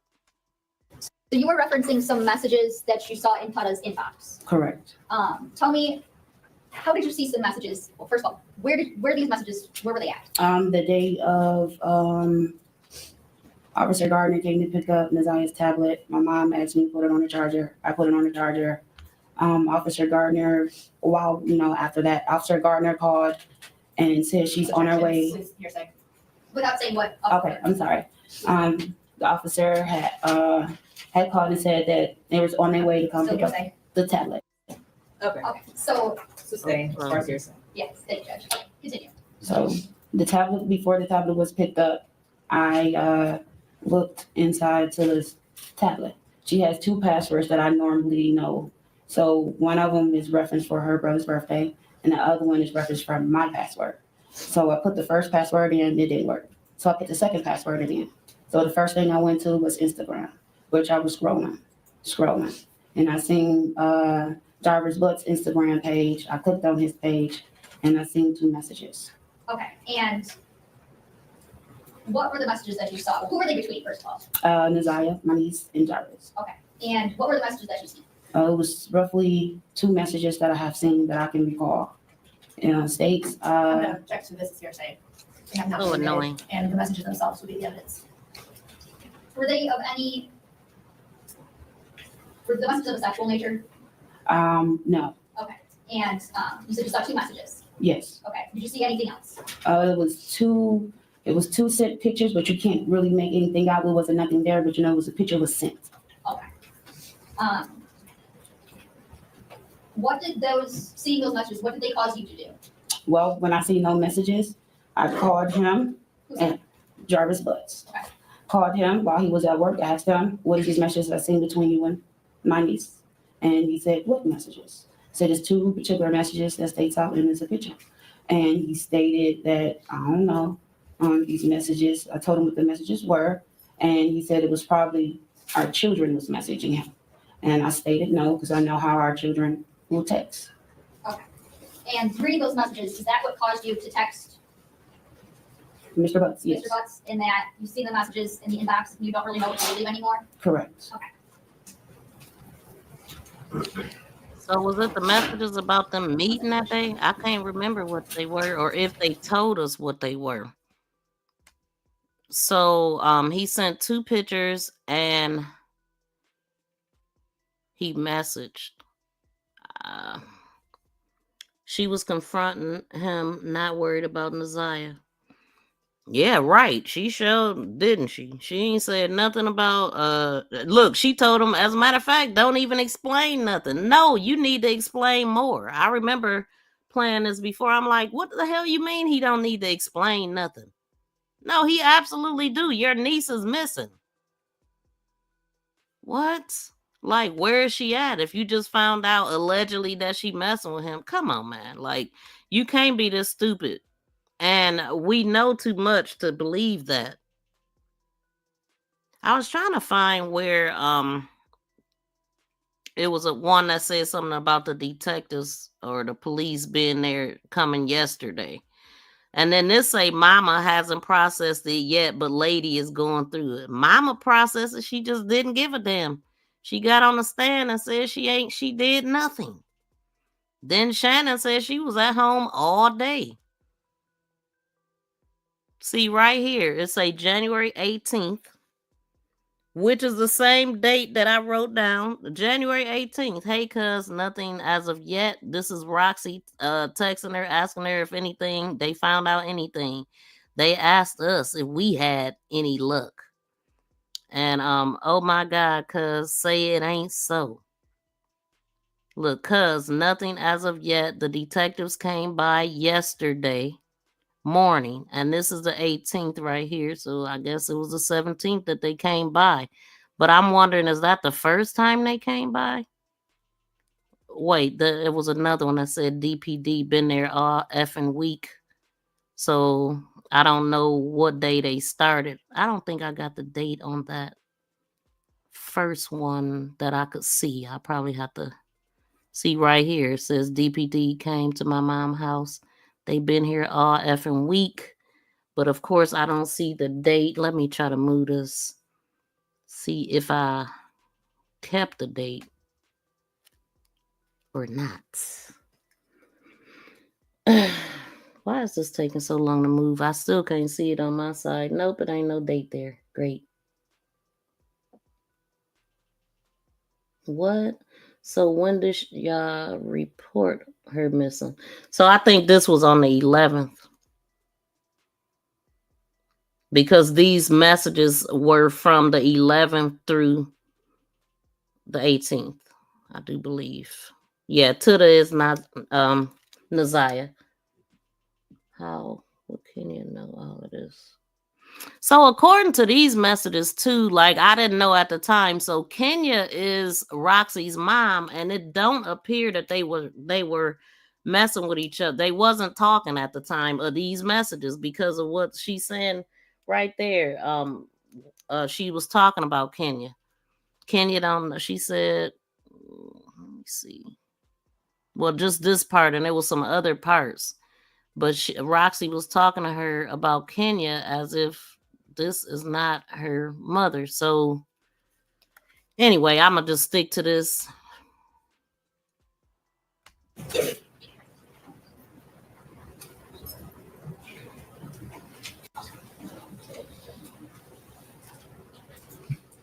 So, I'm going to take you back to January 9th. Were you home that day? Yes. Okay. And did you see Naziah that day? My senior did that morning, correct. Okay.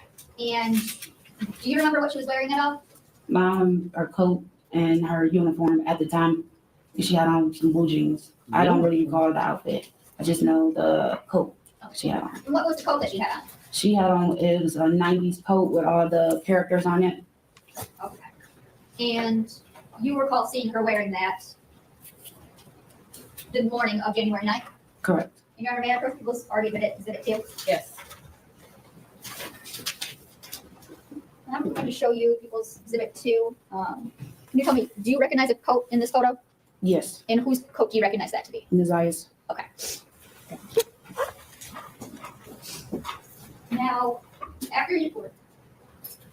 Okay, so let me stop that because this should have been the flyer right here. I'm thinking that she was just looking at.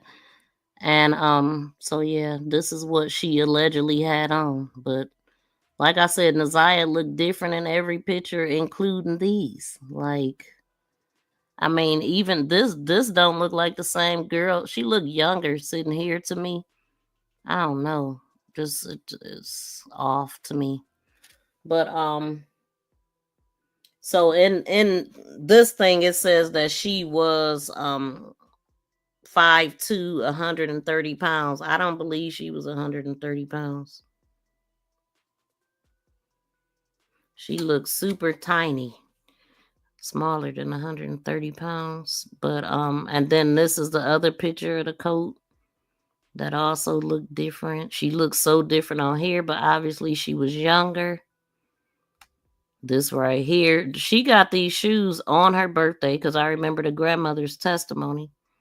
And her birthday was September 16th when she got those shoes, just turning 13. It's just amazing to me that Shannon moved in, according to her mother, October 2023. And by January of 2024, ZIYAH was passed away. Or missing, I should say. Months later. But already pregnant. When you saw ZIYAH that morning, what did you do the rest of the morning? Nothing. I was at home with my mom and my 2 children. And do you ever leave the house at any point that day? No. I was at the house all entire day. And do you know what time ZIYAH would normally She get? was at the house the whole entire day, even after they knew she was missing. She was at home with her mom and her kids. Ain't that what she just said? So mom was at home. Did she just say that or did I make that up? Hold on. Ever leave the house at any point that day? No. I was at the house all entire day. And do you know what time ZIYAH would normally get home from school? On certain days, she will. Can you tell me? Oh, dang. What am I doing? Do you recognize a coat in this photo? Yes. And whose coat do you? ZIYAH that morning. What did you do the rest of the morning? Nothing. I was at home with my mom and my 2 children. I thought I heard her say my mom and my 2 children. So at what point did mom leave to go? The mother says she left at some point to go run some errands. But allegedly, according to her testimony, her errands would have been ran after she already knew ZIYAH wasn't at home. She said, I was home for a minute and then I left. But she, when they asked her, were you at home? It was the way that she answered the question. It wasn't clear if it was after 3 when she left home or not. She just said she went to run some errands and then she just said she was home all morning with her mom. So at what point? The crazy thing is that even after they knew that she was missing, they didn't go search. It was ZIYAH's mother was in town. The grandmother was in town. She was at home doing nothing. And when her mother went to report her missing, didn't nobody go? Well, she said ZIYAH's mother went with her up to the school. It just seemed like no urgency, but we already know that. And do you ever leave the house at any point that day? No. I was at the house all entire day. And That's crazy. do you know what time ZIYAH would normally get home from school? On certain days, she will stay for after school. Now, see, what would make her think in her right mind that it was okay to add that she was at home the whole entire day? And I mean, because it's like, okay, well, you shouldn't have been at home. You should have been looking for your niece. But then if you want to exclude yourself from the crime, you will say, I was home all day. Now, for the crime, that's good, right? But for the fact that your niece missing and you sitting at home all damn day doing nothing, yeah, that's suspect as hell too. Why you ain't look for her? Why wasn't you more feeling urge to go look for her, knowing that she never did this? And then on certain days, she will come home. The days she will stay for after school is 6. Right, Amma. And the days that she don't, it's at 3 o'clock. Okay. So 6 or 3, and y'all knew she was out of the program already. So we already know that 6 o'clock that don't even count. Let's just void 6 o'clock because we know that she was taken out of that program after she allegedly got into it with the girls in November that y'all reported January 11th. Like, we can't forget about that part either. And not to mention the paternity test that she had on the 10th of January. All this stuff happening at the same time that ZIYAH is missing. And they are doing everything else. Like, and on January 9th, do you know if Neziah had the after school program? Yes. At that time, my mom took her out of the after school program, so she will come home directly at 3 o'clock. Okay. And were you home at 3 o'clock? Yes. And So why did we mention 6? That wasn't even a factor. did you see Neziah come home? No. Okay. And did you see her come home at all the rest of the night? No. Okay. Did you leave at any point after 3 o'clock? No. Okay. So she did nothing, just like her mother. She didn't leave the day at all. She was home the whole entire day, like she said. And then she asked her again just for reassurance. She has started showing too. Exactly. I mean, most definitely showing. Like that video, you can tell clearly.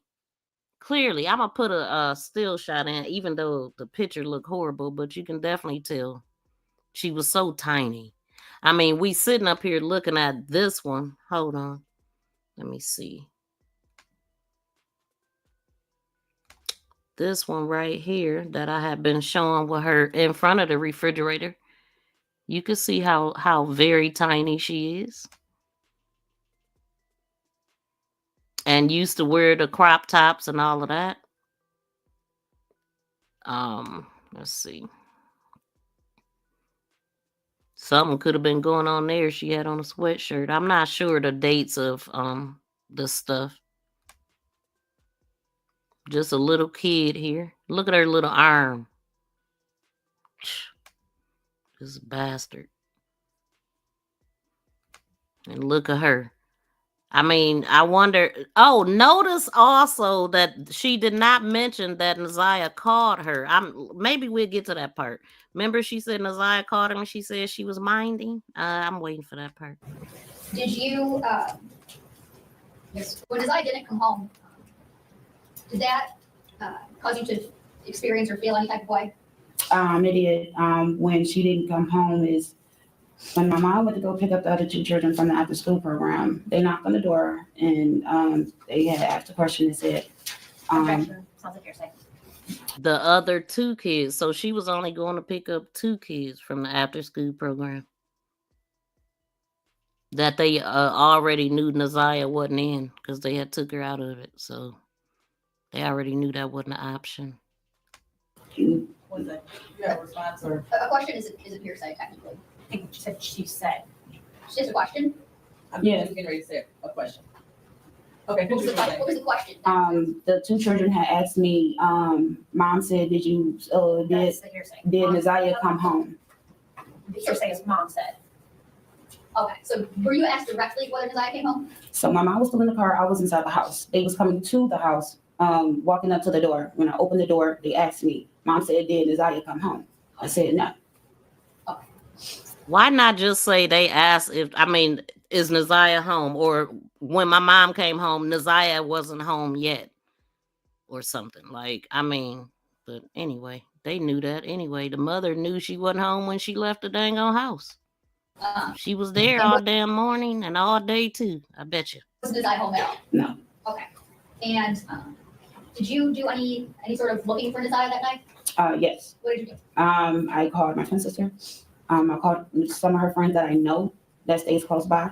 If they had seen Neziah, heard from Neziah and everything. And when I reached out to my sister, she said no. Her friend said no. So after that, I asked my mom, did she want me to call police? She said no, she will take it up in the morning. Now I was waiting to see if she was gonna say that she left. She said she was on the phone. She didn't do a damn thing. Allegedly, she was on the phone. She got some little old ears, don't she? What do they say about people with little old ears and big mouths?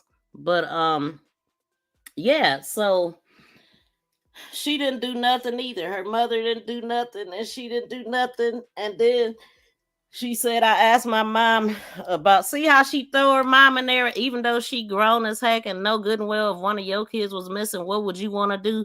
Secondly, why would she ask her mother? I mean, Neziah's mother was there at this point, yeah. Neziah's mother was there. And they ain't mentioned her at all. Besides what we seen in the text messages and stuff, I'm just baffled with this. Sneaky as heck, BFF. Slick as oil. Good afternoon, Shannon Smith. Thank you for coming in. 3 hours after she was supposed to be home. Exactly. Shannon, did you know ZIYAH to have a pair of red and black Nike shoes? Yes. And I don't think I see somebody said the 7 Mile ever asked Shannon about her pregnancy. I don't think so, because when all of this stuff was happening, it was in the beginning and they didn't know that she was pregnant. So I don't think that they had any more conversations with her from last year after, well, when they went into the house. Remember when he was like, where the baby at? I think that's the only time he talked to her after all of that. I'm not sure, but I don't know. I don't remember him asking her about pregnancy, because that's right. They would have known before that, because they actually was talking about her. They were talking about that video of her where she looked like she was. And that's how I found out that video was actually taken the day before she went missing. And so, yeah, they did know, but I don't know. I don't recall him asking her. The only thing I recall about that is when Roxy, when they went to the landlord house, Roxy asked her. That's the only time I remember that coming up. And hey, that was a great time, because that changed everything. if I showed you a picture of them, would you be able to identify them? Yes.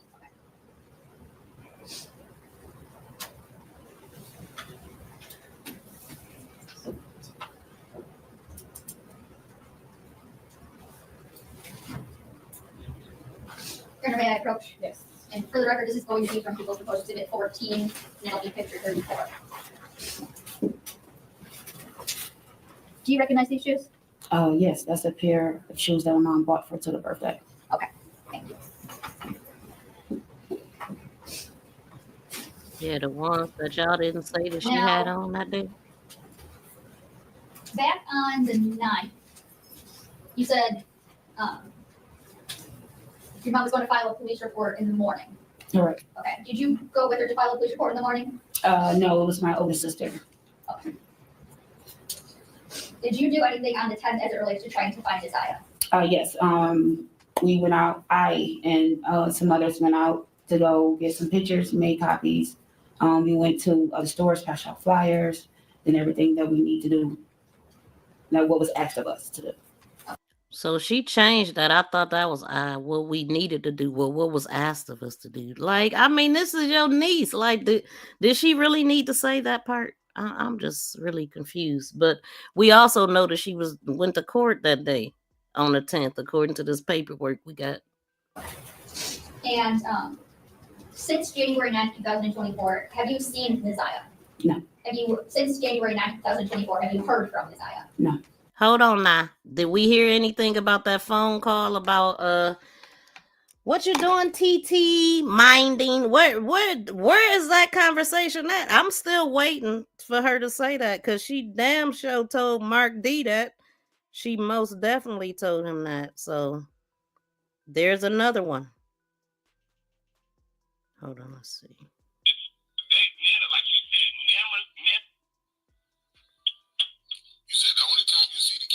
Nah, this ain't the one. But anyway, I did a video earlier, y'all. It is titled, the beautician is Devin and Shannon. I did this about 9 hours ago. She says that in there, and we didn't hear that in court here. So I don't know. That's inconsistent. That's another lie. Nothing further this time, Judge. Why would she lie and say that ZIYAH called her that day?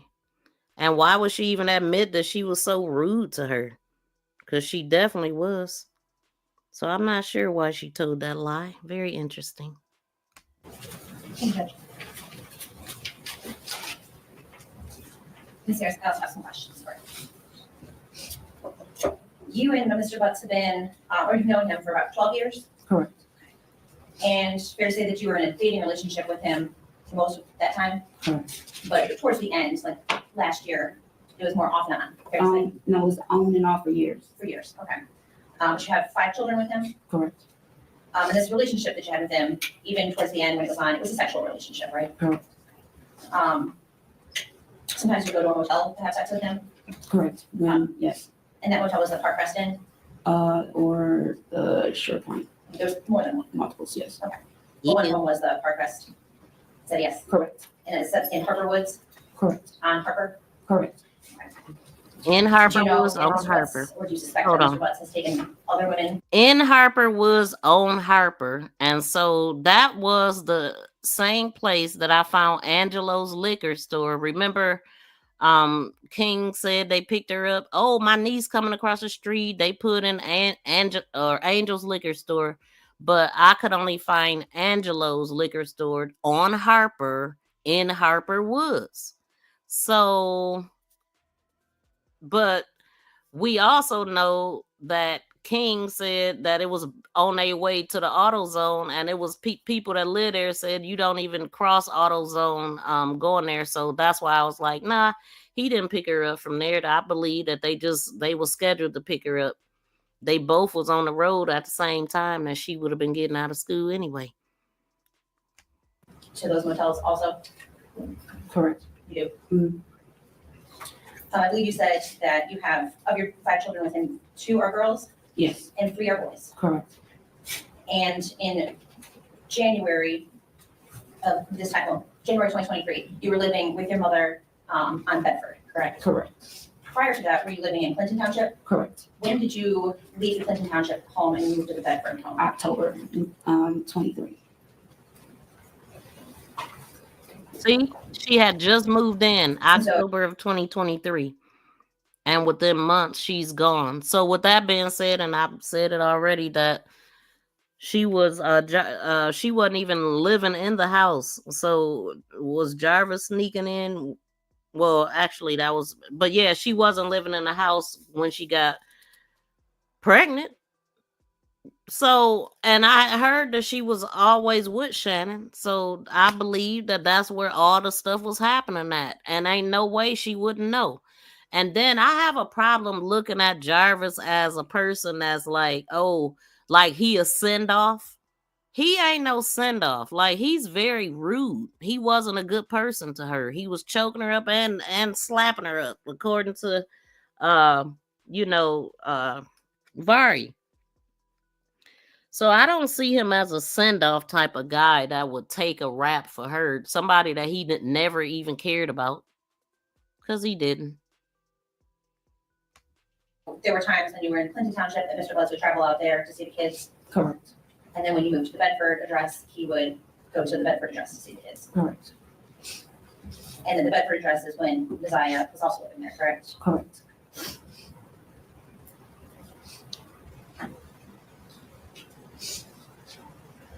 Just a short time. And I believe you just testified that on January the 9th, you were living at the house. Correct. And you were there during the day. Correct. And so were you one of the first people that realized that ZIYAH did not come home when she was expected to be home? Well, I didn't realize it until I had got a question by the other kids had asked that I have ZIYAH came home yet, or have I seen her? And I said no. What was that clap she just did? She didn't notice till she got a question. See, she didn't notice until the kids came home and her mama had them knock on the door to see if ZIYAH was there, even though they knew she was out of the after school program, even though they knew that she would be arriving at the house at 3 o'clock, even though they knew that she got out of school at 2:40 and would be on the porch no later than 3:05, according to the mother, the granny. Yeah. They knew. Do you remember what time that was in the afternoon? That was in the evening. My mom picked them up after 6. That was about 3 hours later than she normally should have been home. Correct. Was that surprising? Yes, it was. She still ain't mentioned that Tuda called her and asked her what she was doing, and she told her she was minding. I'm like, one, we thought that she was at the after school program. But it didn't dawn on no one until my mom came back to the house and she wasn't here or she wasn't in the car when they. So both her and her mother forgot that they unenrolled her from the after school program because of a big fight that you also was reminded of when you went and reported it on January 11th of 2024. Months after it had happened, but days after she went missing. Yeah, got in the car. So when you all realized that she wasn't at school and she wasn't at home, was that surprising? Yes. But you didn't go to police that night? No. She ever not returned home previously? No, this is her first time ever doing this. Did she have friends in the neighborhood that she would go visit? This is her first time ever doing this, but that ain't what they told Tamara Liberty Smith. Welcome in, Chocolate 313. And Alma says she rode with the neighbor. Oh, shoot. Hold on. I believe that Naziah went home before she... Yep, I believe it too. I've been saying that from the beginning because I'm like, hold on now. How did her tablet get home? I think I probably said that in one or two. How did her tablet get home? I've been trying to get that answer. And then I find out it's a laptop too. You know, hold on, let me see.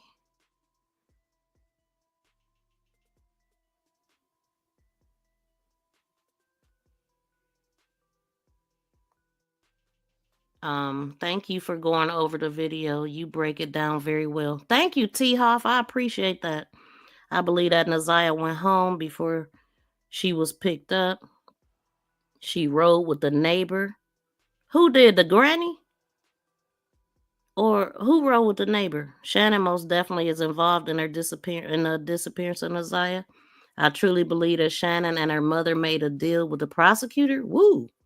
Because they didn't have enough evidence to charge them.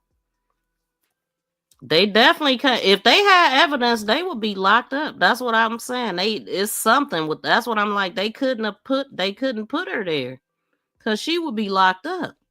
So you think they made a deal? Jarvis sick self love Naziah. I can't give him that. He don't love nobody. I cannot. Anytime I think about that, something like that, it make me sick to my stomach. He didn't love her. He didn't love nobody that he dealt with. He didn't love his own kids. He didn't love nobody. You don't do this to somebody that you love that's a kid and you know that you're ruining them. Nah, this dude don't love nobody.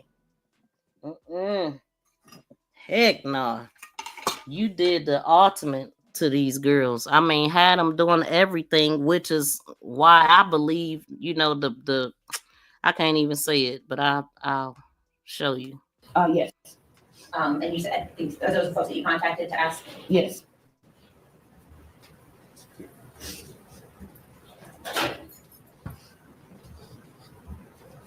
Wait, I missed some. Hold on, let me take it back. You were just shown a pair of red and black Nike shoes, right? You were just shown a pair of red and black. She ever not returned home previously? No, this is her first time ever doing this.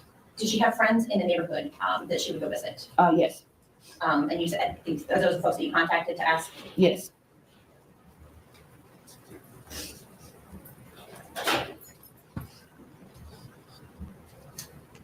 And the mother, when she testified, she said that her friend said she went the opposite direction of them. And then Shannon, when she called in to Mark D, she was talking about Naziah friend said that you know, she was waving, she was happy, and said she was leaving. Just like she looked on this picture that her last picture that she took. Another thing, speaking of the last picture that she took, I wondered what happened to her glasses. Remember, Latricia Johnson said that Jarvis had snatched the glasses from her. What did he do with them? Did they ever find those glasses? I wonder. And then I noticed, well, she do have, well, let me pull that one back up because I noticed that she does have the earbuds in her ear in this picture. And I didn't notice it until I did this. Wait, where is it at? Oh. Yeah, I didn't know it till I did this, but she got the earbuds that they found in her pocket, which I believe was planted in her pocket. Those is in her ear right there. She got a necklace on, or maybe even 2 necklaces. I wonder if they found any of that. But the glasses, what did he do? Throw them away in the garbage, the dumpster? He thought he seen a ghost when he seen those glasses, because you forgot something, allegedly. That right there. What's up with that?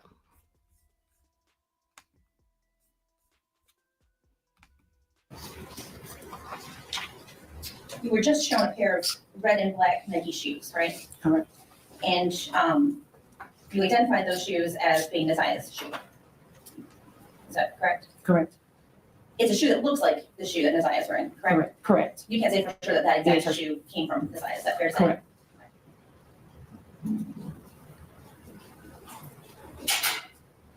I think you testified that very rarely would you ever use text now to contact Mr. Butts. Right. Only if your phone was turned off. Right. And that was not very often. Right.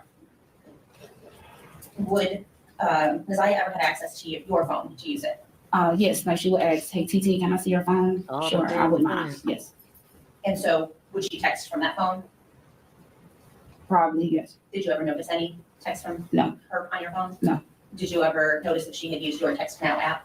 No, the only time when I would notice something and say if me and Jarvis would we won't be on the same page and eye to eye, and I will call him and he say, why you will call me, or like why you continue to keep calling me, and I would say I haven't called you all day or in 2 days. Then I will go ask my kids like, hey, are y'all calling your dad because I haven't called him.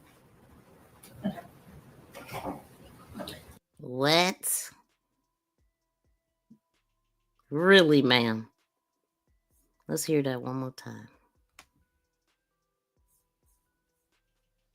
I say I haven't called you all day or in 2 days. Then I will go ask my kids like, hey, are y'all calling your dad because I haven't I ain't called you all day or in 2 days. called him. And until you looked in Ziya's Instagram account, did you ever notice anything on your phone that caused you to be concerned? No. Between Ziya and Mr. Butts? No. And Mr. Butts, we said would come to the house to see his kids. He would drop them off at the house sometimes. He would take them places. Yes. He would pick Janiyah up from there. Like he depending on like if he will pick up the kids, if I need him to pick up the kids from the pick up or drop off spot for school, he will do that. Yeah. And then take them either to Clinton Township when you live there or to the Bedford Street address. Correct. Okay. But most times he wouldn't even come to the house, right? He will come to the house. He will call me first before he will come. See, this is why they want people like this to be held accountable. When you know somebody got a record like that and you steady sending the kids with them, yeah, it need to be a law on that, because they this could have been prevented, but they was allowing everything and they knew exactly what they was doing. You know, especially because it all happened to them. They know what it looked like. They know how it ruined your life, and they know how it make you feel and all of that. But they did not protect her. Why? Would he come into the house physically or would he sit in his truck outside? 50%. He will sit in the car and wait till the kids come outside, or he will knock on the door. Okay. Would he be in the house for any length of time? Only if I'm inside the house. Like he was visiting with you? Get out of here. So you never knew a time that Mr. Butts would have been alone in the house with Ziya? No. Okay, but what difference do it make when you just voided all of that by putting her in a damn car with him and taking them out of your sight? What difference does it make? Like, that's how stupid they are. Like, You can't think of a time when he would have been in the house and had gone down to the basement with her? No. Or any other room in the house alone? No. Would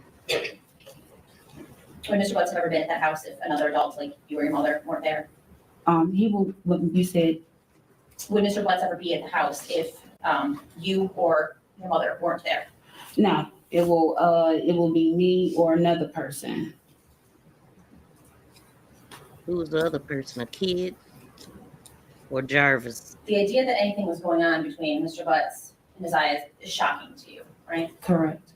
You had no idea. No. You never noticed anything between Isaiah and Mr. Butts that made you concerned? No. You never saw any inappropriate behavior? Not at all. Then not at all. You didn't notice Mr. Butts paying any special attention to her? Not at all, baby. Certainly, if you had noticed that, that would have caused you concern. Yeah, it would have raised a whole bunch of red flags. Likely, you wouldn't have invited him into the house, correct? Correct.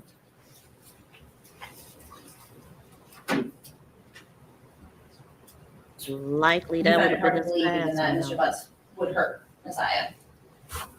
But I won't know. I don't know what he will do if a person's back is up against the wall. But the thought of that was hard for you, at least at one point, to believe, correct? Correct.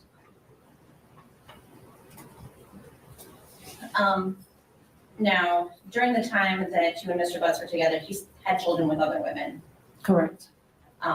pretty consistently with other women, Correct.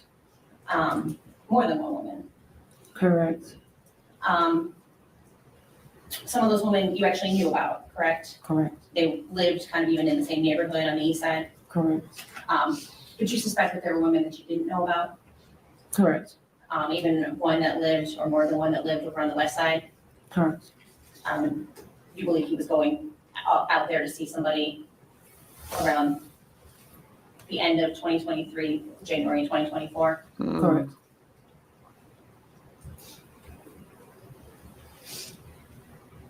Before January the 9th, you had a conversation with Naziah about a location on Outer Drive in Belfour?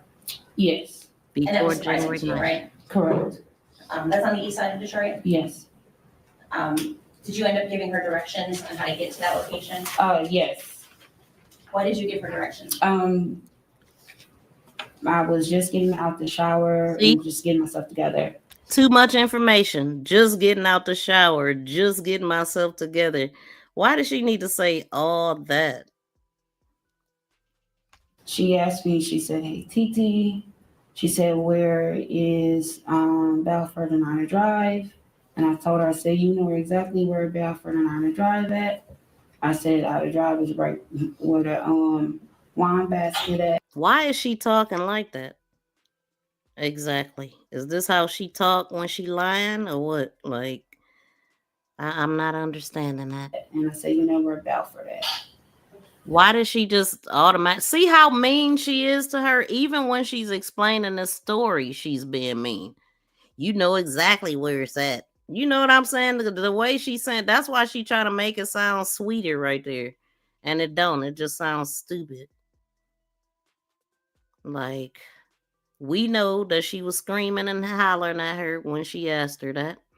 If she couldn't even call you from school to check on her. But then again, we know the school thing didn't happen. It didn't happen. Because she ain't say it in court. Dang it. Oh, let me hit play. And she was like, "I get Balfour and Bedford mixed up." So I said, "You already know Balford is before Bedford." So she said, "Okay." She said, "Because we are in school and we are learning about our surroundings." TMI. So I said, "Okay." But that was the only two things that she had asked. And she said, "Okay." Like, I don't give a damn what you asked me for. Like, no, you said okay. Like, this don't even make sense, man. But I did notice she said, she asked her that before she went missing. Before January 9th. That's where it was Outer Drive in Balfour at. Does that location have any special significance to you? No. Do you know anybody at that location? No, the only thing that I'm used to, I'm familiarized with just picking up Jarvis. Man, listen. Outer Drive in Belford. It's just on a corner. On a corner?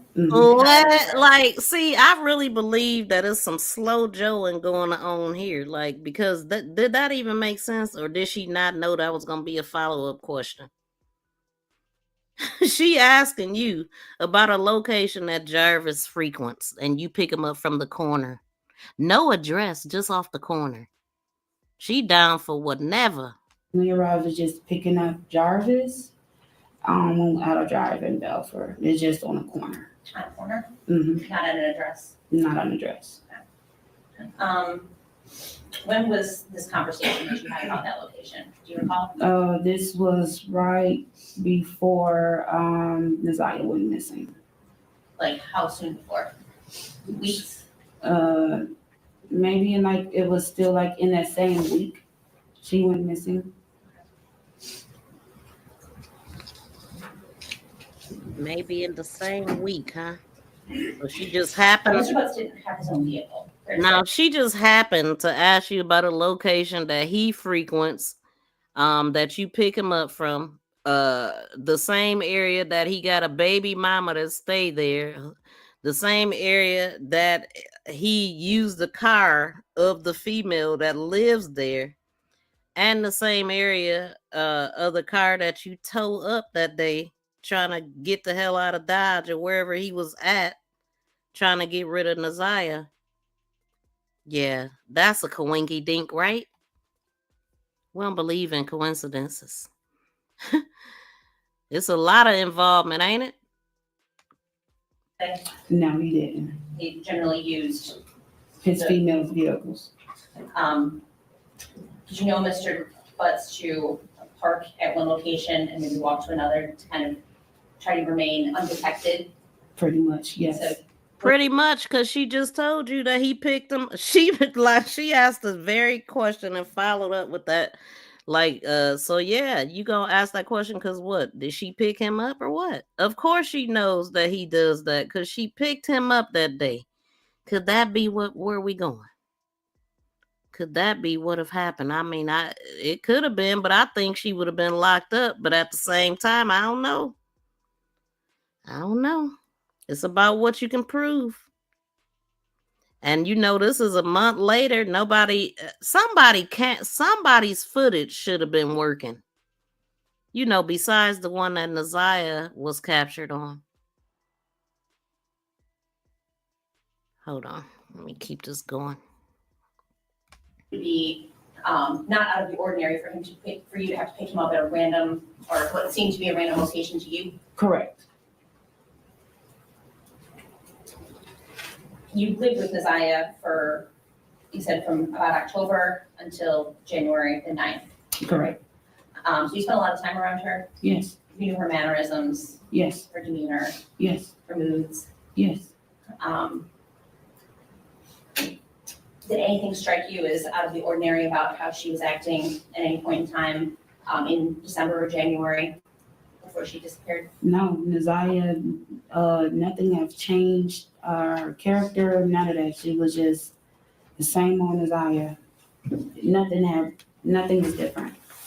Naziah has a brother, right? Yes. Is it an older brother? Yes. Now, he had run away in 2023, is that right? Yes. That's irrelevant. How was it relevant?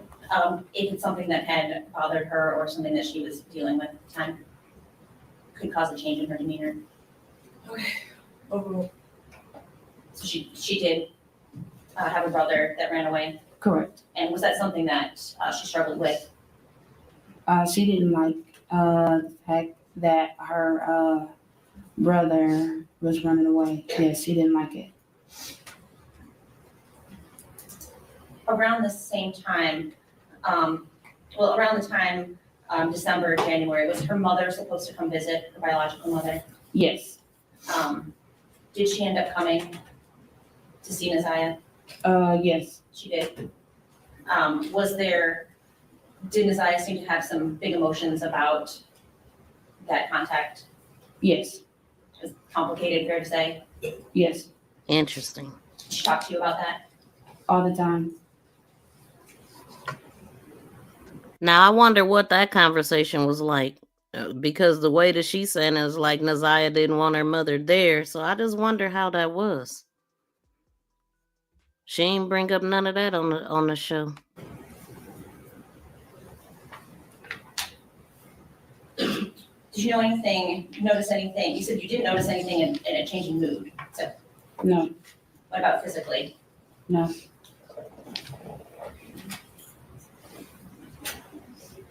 if you the one causing it, you ain't gonna notice nothing. You know what I'm saying? Look how she looking. They look guilty.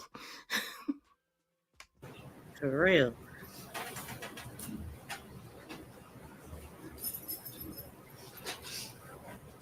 I don't have anything else, thank you. Can you redirect? Yes.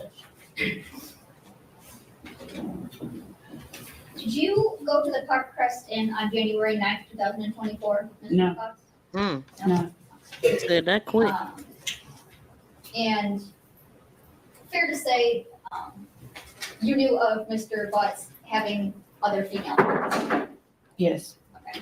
And even some that you didn't know about. Correct. Okay. So would it be fair to say that you don't always know, or you didn't always know what Mr. Butts was doing? No. You couldn't account for his whereabouts every minute of the day? No. Did you know him to, one of those cars that he would use, did you know him to have a white Escalade type truck? Correct. Yes. And you were asking questions about Outer Drive and Balfour. Fair to say, from what I gathered, the only connection you have to that area is Jarvis Butts. Correct. Okay. Man. So he's the only one you would associate with that area. Correct.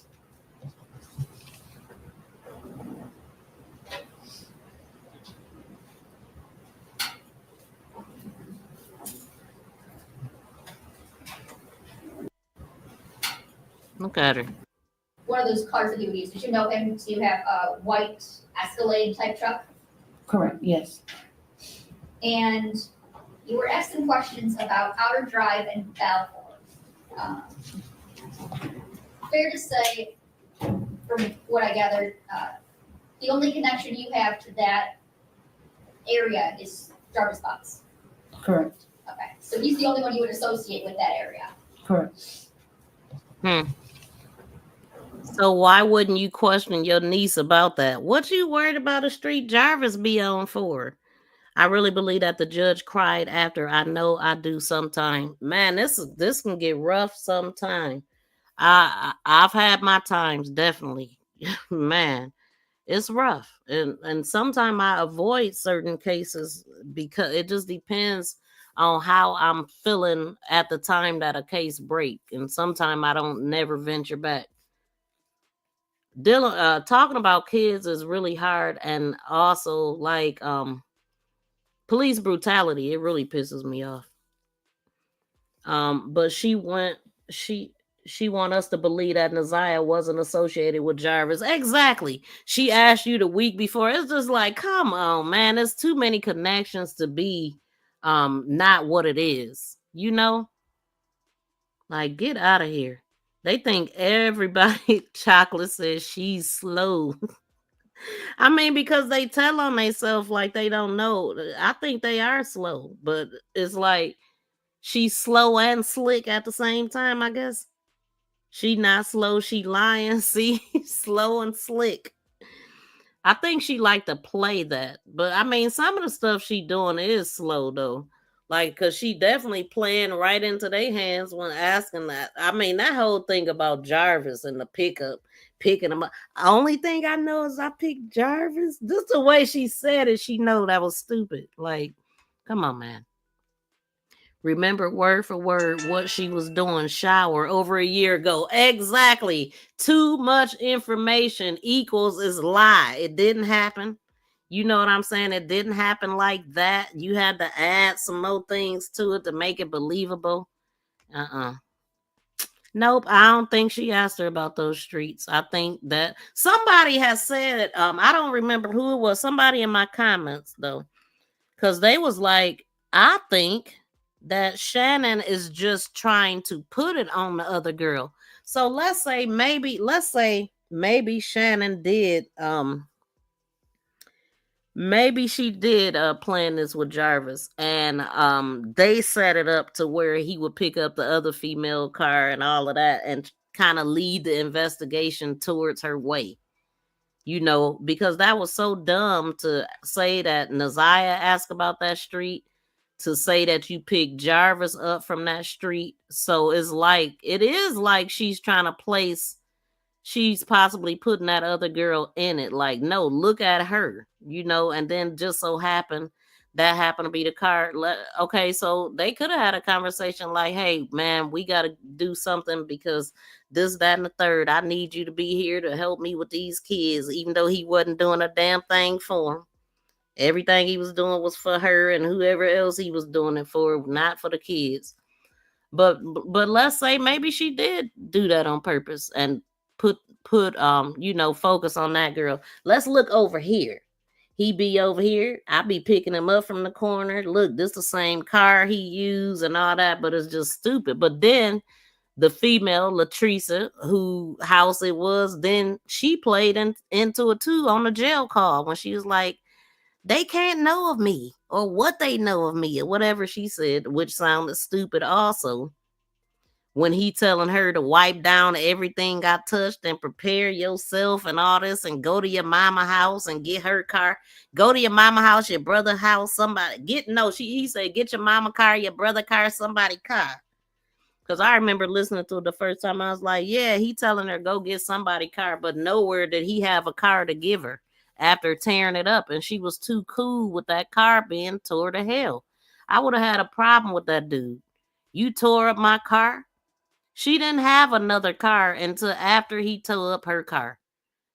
She did say that they swapped vehicles. So that means she was left with another female's car because he ain't got one. At what point did he pick up that car? So she said around 8 o'clock the next day he came back. But then he borrowed the car again. And I'm thinking that must have been when he tore it up, because he couldn't have tore it up the first time because he wouldn't have been able to drive it. Maybe. So it must have been tore up the second time when he was riding around the city or wherever he was riding at, dropping evidence all over the place. They surely had enough time to get the story straight. Yep, they sure did. And they, listen, think about this, because one thing I thought about, I said, okay,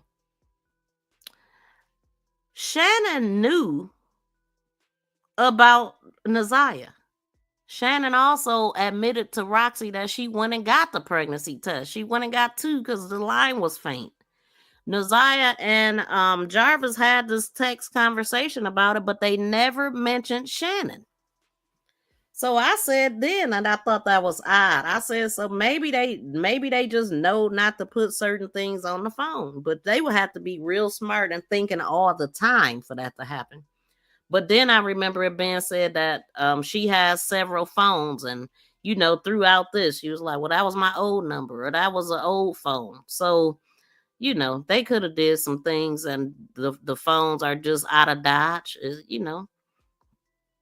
So I don't know. Yeah. But I tell you what, if she involved, she going down. Like, I don't think she that dang on smart to where nothing going. Look, as a matter of fact, I mean, as far as what happened with Roxy, that right there, and all the stuff that she been talking about on 7 Mile Radio is inconsistent to what she already had told them. And that's another way that she's slow. Because if you ain't locked up and you got something to do with it, the last thing you should be doing is trying to prove to the world that you innocent. Like, I mean, because it's better to remain silent, because now they don't have anything to compare your statements to.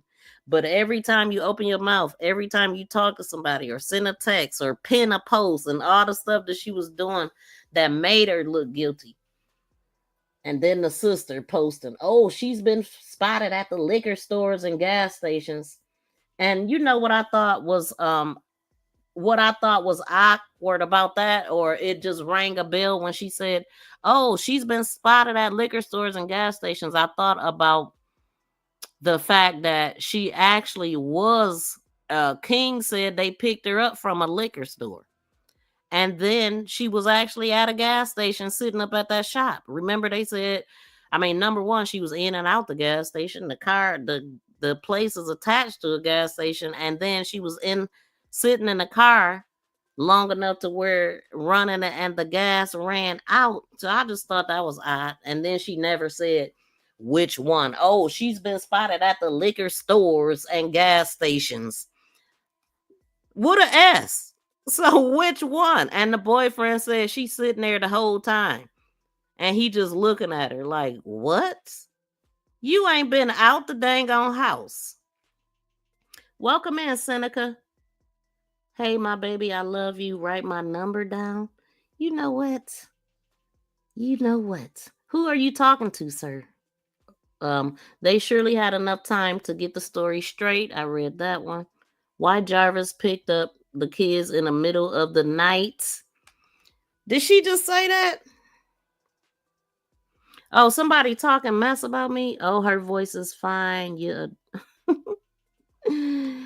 You should work on improving. Boy, get your... I'm sure he's gone, right? BFF, I'm sure. Somebody has said something about a voice earlier, and I'm like, I'm sure they talking about me to myself, but I breezed past it. Look how she looking at Shannon. Right.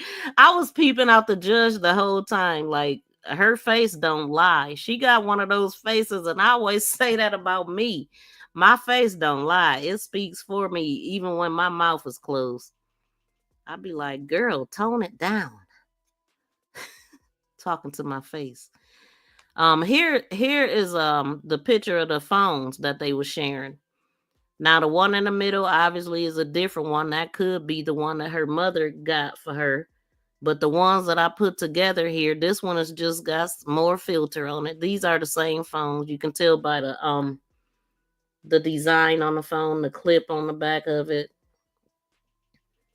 As a matter of fact, it looked like it's broke on Shannon's phone, but it's up on the ZIYAH's. But so yeah, they were sharing phones. Yeah. So Shannon, her baby was born the exact year before this happened. And I want to say it was January something of 2023.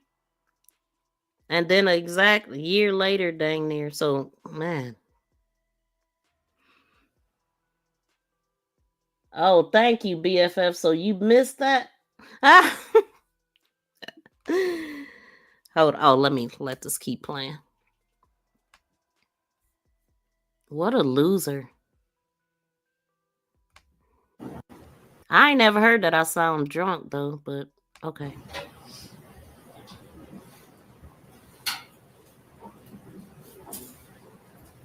I ain't never heard a lot of stuff that I heard on this platform. Like, I've never been so insulted in my life, actually. But I don't give a damn about what Steven dumbass talking about. I'm talking about some other stuff I just started thinking about when I said that. Welcome to the block party, bitch.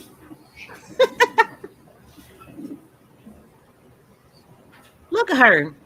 Why we gotta stare at her face? What is she thinking about right now, I wonder? Is she thinking about having another baby by Jarvis or what? Like, what is it? Because that seemed to be only thing she want to do.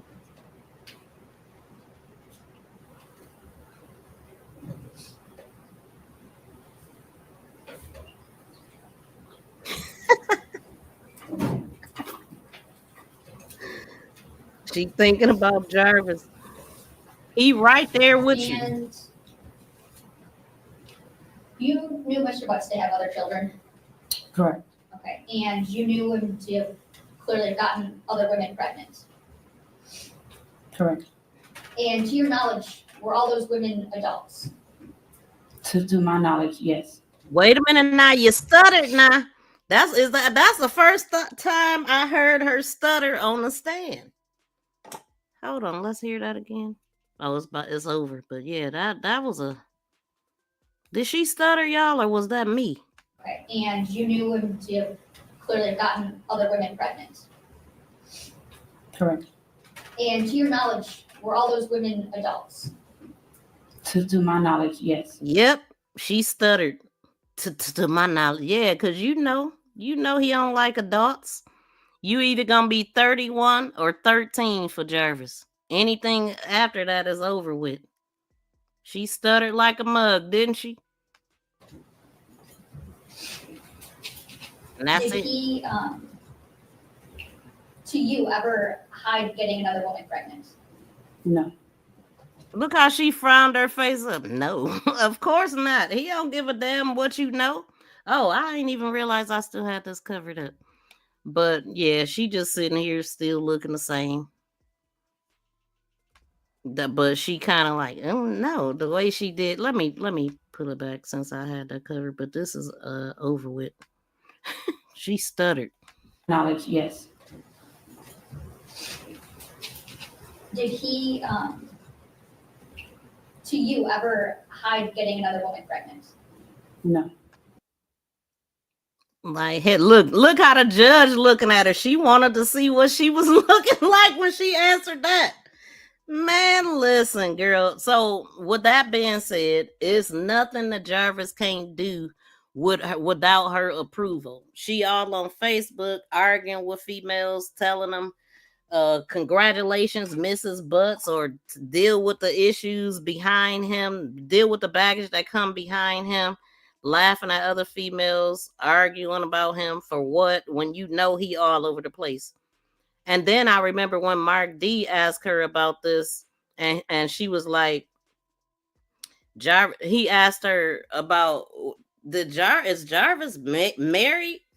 I heard that you gave him some money to flip or something, and he used it to buy another woman a ring and got her pregnant.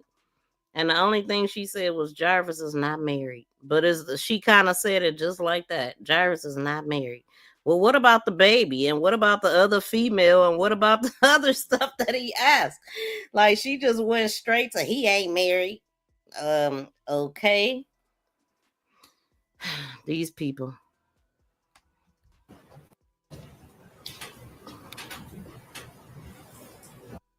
So that's how it ended with her looking like that. Well, you know. All right, so let me move that. And then since I'm already past my time, I'm going to just go ahead and play the rest of this video that I've been playing for the last couple times that I've been live. Because there was a couple things that I wanted to talk about here.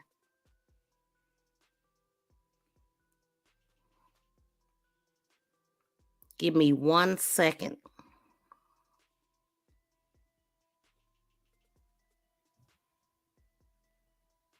Here we go. Confirmed that she got off the bus. That's Fox 2 said that. She got off the bus in the area of 3 Mile Drive in what, Cornwall? Is that what it is? Yeah, if I remember correctly, somebody said that the bus driver said that they seen her go in the house, but then somebody said that it's impossible for the bus driver to see her from the house from the angle where they dropped her off. But you don't know where the bus driver went in the time that she walked and turned the corner. So, that's all speculation again. But Fox 2 said she got off the bus.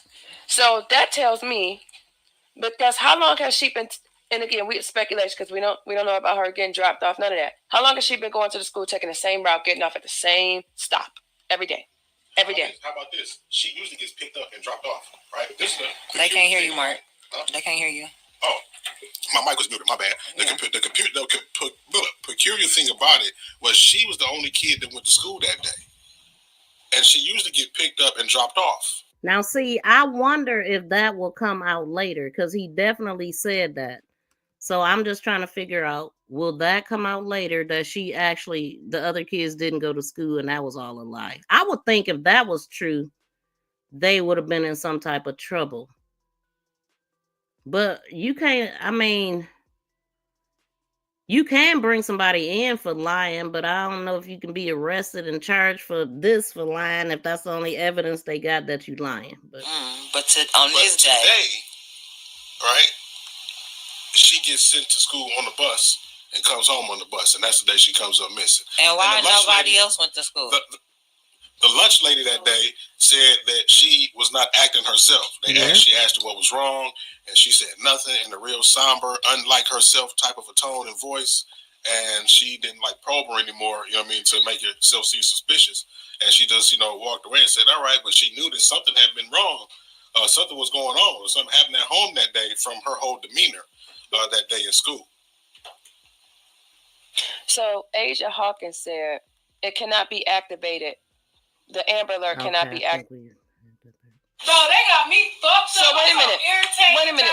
Okay, so and just so we clear, you said that that family member is going to go to Fox 2 and The family member that was told that, yeah. So I'm just saying, like, I'm sorry, but if you got different family members saying the same damn thing, y'all don't think it's no truth to that? It's no truth. Everybody. So they talking about Jernell and Kiwana, I do believe at this point, and maybe Roxy too. I'm not sure. I think it's Jernell and Kiwana. The messenger that it's coming from. But the neighbors as well, you know, a lot, you know, usually your neighbors know a lot about you. And the neighbors in that on that block or in the neighborhood for that matter, they said that family, they ain't seen them doing nothing about this girl being missing. It's that for me. It's that they said they ain't seen them doing anything about her being missing. See, now this is the kind of stuff I'm talking about. The neighbors early on was saying all of this. Now, again, this is February 21st when this video is put out. So this is right after the press conference that we watched and all of that. Godmama said, take them flyers down. They don't care. The godmother. Have y'all heard anything about Naziah's godmother? Because I don't know who that is. I hadn't heard that until I watched this. And so it's a guy. She gonna explain this. And this was the first time I had heard this. Take the flyer. This morning, I went to the gas station before work, Bedford and Matt. And I went in there, right? I went in there and I looked around the whole gas station. The lady said, "You looking for an ATM?" I said, "No, I was looking to see if it was a flyer and Naziah in here." And then I asked for some tape and I put it in there. It was a man in there this morning. He said it was one in here some time ago. I said, "Yeah, I heard that story. They had been taking them down." So I'm saying, because they don't care. They don't. And this is on Bedford. Hold on. Either they don't care or they know what the fuck going on. They know where she is. See, I mean, they was on them from the beginning. I didn't who her godmother.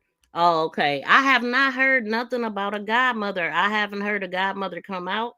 So if the other kids didn't go to school, what happened to the pickup kids after school?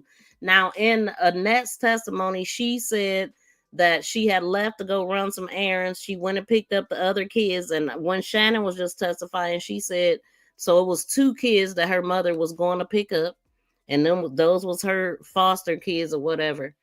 And so yeah, she had left to go pick up the kids from the after school program at 6. But they knew at 3 that Naziah was not. She knew. They knew. Why didn't they look for her? Like, even if you thought at no point did you think about Naziah being missing or that she was supposed to ride the bus until you went and picked up the other kids and realized she wasn't there. Do they all go to the same school? I mean, I'm assuming, but it makes no sense, ma'am. They know what happened. That's the part. Listen, Lala said a good straight A and B student, sweet girl that has never ran away out looking for a D. Question mark. Oh, okay. Because that's that bullshit. That's my that bullshit. Point. Because at the end of the day, if she was such a good girl, why is the family painting her as a bad girl? And it's so bullshit because at the end of the day, regardless she's missing, regardless she's gone, if she ran away or not, you still should have the heart to care enough to find that fucking child. That's unconditional love. That's how you know they didn't love them kids correctly. Just off of the video. The video alone, how she was talking to them kids. That shit is lame as hell, and they should be held accountable. Regardless that she ran away because y'all are fucked up. Because y'all did that to her. And if she was looking for dick, because she was getting dick in the home. Yep. Y'all did. Like, if you want to. Yeah, she was just like, yeah, I'll take one. I done had 3 or 4 of these. Somebody said, and it's kind of sad because it talking about the flyer. Hold on, let me take that back. People not even giving a damn. Because I don't know what the house is. We don't know what the house is. Exactly. We go to the house. But the bus stop is on 3 Mile and where do you go at 13 with no money? And nobody, how do you vanish at 13 with no money in broad daylight after school and nobody has seen you for over 30 days? Ain't nobody from the school. Ain't nobody from the school in the comments. Ain't nobody in the school from the comments. I ran away from home. Let me ask you. So the ladies talking are some ladies that's a part of Mark D's team. I had to go back home. Why I went back home? Because the trap house got raided. But I had nowhere to go. I wasn't about to just go any fucking where, so I took my ass back home. She ain't got no money. That don't explain, man, bro. That's some bullshit. Let me ask you this. So y'all was canvassing the area. Y'all was near the house when y'all was out in the neighborhood. Near who house? Near the grandmother's house on Cornwall and 3 Mile. I'm familiar with that area a little bit. The bus stop. What is the walk like? Like, is there a map that you could pull up? What is the walk like from where the bus stop dropped her off at to the grandma house? Just so that because I know y'all was like cameras right here, cameras right here, cameras right here. So I'm gonna say it's not gonna. We don't know the exact distance. Yeah, because I don't know what the house at. We don't know what the house exactly. So we just heard 5 minutes from the bus stop. And we have actually rode the route too. It don't even seem that far. I mean, they can see her if she's walking towards the house. So no later than 3:05, leaving at the school at 2:40 and arriving at home no later than 3:05. The grandmother said 3 and she said Shannon said 3:05. Did Jarvis ever get her a phone? I know Naziah asked him. I don't know. I don't even think he answered that question. She said she needed another phone. I think he ignored that, if I remember correctly. He wasn't buying nothing because he was too busy living off of the women that he was dealing with. To the house. But the bus stop is on 3 Mile and Cornwall. The house is on Bedford, right? That's a street over. If it's not a street over, it's a street over from that street. Is it quite a walk? I'm looking at the map. It's quite a walk, but I'm looking at the map right here. Look at the map right. Because that's 3 Mile, and then you got Bedford on the next street over. So what's the next? Where does she get dropped off at? Cornville at 3 Mile. Cornwall. Cornwall. Yep, it's a corner. So they would have. It's possible they could have seen if they walked out on their porch. They could have said, "Oh, here she comes." Is it Corville? Corville. That's a side street. Okay. Or no. Erica said, Shannon said you could see the bus stop from their house. Yeah, so she did say that, Erica. She did. That's what I'm trying to understand. How? And the court's got a lot of information to go over from these videos. And as a matter of fact, I mean, they was all tuning in right on Mark's live stream in real time when this was going on last year. If the police commissioner was on there, I'm sure her other police buddies was on there because she was like, I hope somebody from the department is getting all of this. Said something about a field or something, or from the back of their house. I don't know if it was from the front of the house or the back of the house, but she did say from the house. Did y'all see cameras? Any green light? Yeah, the grocery store right on the corner. He didn't want y'all to hang them flyers in there, did he? Didn't he? Now, I didn't even know that until I heard them say that the other day, that it was a grocery store there. So if they rode past there, but like I said, all the footage was gone by the time they started looking. Well, he didn't say he really ain't care whether or not. Well, the cashier said, "Yeah, I done had 3 or 4 of these." Yeah, just like that. Like if you want to. Yeah, she was just like, "Yeah, I'll take one. I done had 3 or 4 of these." Somebody said, and it's kind of sad because it just off of that response, I just hope that it's not like the community has just given up. Like, I wish people cared enough to figure out who is the one taking these flyers down. It's ridiculous. I mean, and you bold. You gonna go in the grocery store and just snatch it down. Oh, ain't nobody gonna notice this. Or if they do, I'll just say I needed it. They wasn't concerned. It's coming out. Karma is real. Just stay focused. We care more about this child than they did. Too busy being sneaky and cunning. Didn't know its goal come out. Exactly. And they thought that they were smarter than everybody else. And they thought that because, like V3 said when she called in, because they didn't give a damn about them, thought other people wouldn't either. So, Pamela, exactly. Shannon thought no one would care about this child, but we all do. Exactly. Take them down. Yes, and this is not the first case that I've heard that in. Like, it's always something like that. With the West boys, I was just blown away. Like, they was 3 and 4 year old foster kids, and people just snatching so fast as they was being put up, they were being taken down. And I remember in this very live stream, they was like upset, wondering why wasn't it no billboards and stuff like that. I want y'all to know that when people come up missing, it's up to you to pay for them billboards. The city don't do that stuff. You know, the billboards that be on the highway and all that stuff. I know a content creator that actually was working with the boys case, and he used his donations and stuff from his channel to keep that billboard lit up on the highway. It costs thousands of dollars to do that a month. And I hate to say it, but it's like, oh, another missing child. How many times do we walk into the stores and the gas station and I see tons of them, because I was just in the beauty supply putting up her flyer right up here on Harper, and it's a lot of flyers up in there. Crime in the D. Every time I open up my phone, it's 11 missing, 11-year-old missing, 16-year-old missing. Always It's people missing all over the world. too much. And it's something about that too, because not all these cases catch the attention of everybody. Hey, I might have screenshotted it in our message. Oh, wait, let me go back, because it was something that she was trying to remember. You know, I mean, yeah, you could tune in and call in, but I will make my presence known. I will be on this podcast every day. Some people don't even know that she is missing, and we witnessed that yesterday. Wow. In the area, right? Yeah, wow. in the area, not even 10 miles away from the area. No, because I remember I was in the car. I was talking to you about it. I was like, a little girl went missing, but it hit the news. I didn't know until it hit the news. I don't know if he was telling me about that, but because I was like, it had hit the news. You could have been.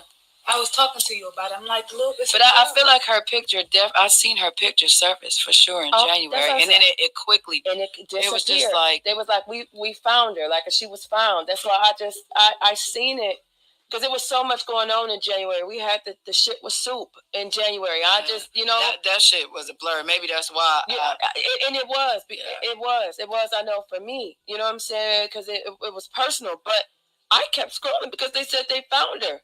And it was gone, just like that. I didn't see no more posts about Neziah. I didn't see anything else. I just was like, wow, I was happy that they found her. Now, who y'all think was doing the throw-off game for everybody? Acting like she was found, knowing that she wasn't. Just wanting people to just not pay attention. That's crazy. Because a lot of people, like, it goes the other way. I might have screenshotted it in our message from January when I said they found her. Sorry, I'm thinking out loud. Let me go back to my shit. But I see some people in the comments talking. Sean, I agree. So the one picture, and we had a lot of comments about this last night. One of the pictures, the main one that was surfacing of Neziah on the school bus, that picture does not look like a 13-year-old girl on that picture. So I don't know if that's a recent picture or if that is an old picture. See, they saying the same stuff that I was saying. I'm like, this picture don't look up to date. But they saying that it is, and this one too. I was like, this ain't her walking down the street. It just don't that look like a short coat. It looked like it just looked like she had a hat, all of that stuff. But that's what they using in court, so it gotta be her. Allegedly. I mean, I would hope they do the legit stuff in court, which they do. That I've seen. Oh shoot, I ain't trying to do that. I'm not sure about that, but that is a question that keeps coming up. Didn't he say that one guy on there, or was he for Play? Said he did her hair the night before? The one that was with Shannon the other night? What's his name? Devin? See, we talked about Devin. Okay.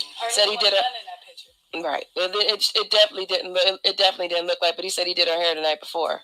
But he could have been. Yeah. Bam. There it is. Now, I mean, that's my first time getting it on a record that he did her hair. And I think he said it when he was talking at one point, but I didn't get it in this last video. Picture does look different. I agree. Somebody said every picture of her looks different. Didn't I just say that, man? I promise you, every picture of her looks different. Every single picture. I mean, look like a whole different person. And then the pictures that they using this don't look nothing like her. But anyway. I agree. We don't have no. Well, if we could get a recent picture from the family, or if we had a current picture. Didn't she have like that's why I said like a tablet? Like I'm sure she took pictures on the tablet. Something. Her TikTok didn't. I think her TikTok was the last was like 2023. I believe. Let me look. But she had multiple pages and stuff. I wish if any of Naziah's friends, parents, I know it's been some talk about it. If any of you guys are listening, any school officials that worked at the school where she went. What was the name of her school? I think it was Clark Elementary. Yeah, so they did talk to the friends and all that. And I remember Shannon even putting that on one of these texts talking about her friends said we didn't do nothing wrong. Like what? So, trying to excuse themselves. Yeah, we didn't do nothing wrong. It might have been on one of these, or I might have deleted it. Yeah, if we have anyone from Clark, if you're watching this, the bus driver, the lunch lady, yes, anybody, please. Yep, right here. The only person we heard from the lunch lady and the teacher, not the bus driver though. I'm sure whoever the bus driver is gonna be there, but all her friends saying we did nothing wrong. She wanted some D, but put the whole word, not even the half word, not even just the letter. Because what is it like? The bus driver was the last one that seen her, right? The bus driver, yeah. And I think if I'm not mistaken, it has been confirmed because Fox 2 said she got off the bus. And that's all they know. That's it. And I'm pretty sure that the authorities have spoken to the bus driver, but to give us the world, not just saying that's on the platform, but everybody who is out here looking and trying to find out some type of idea of where Naziah may be at. Yeah, we gonna hear from the bus driver on the trial because we still ain't heard nothing. Hold on, let me see. Dang, I'm all the way up here. I had not heard about her case. I will have to look into all of this. I hate when this type of stuff happen, but it is good to get the info out. Yes, absolutely, man. And thank you so much for tuning in. Please subscribe to the channel. So you are the girl. What did they do to? You are the girl. What did they do to?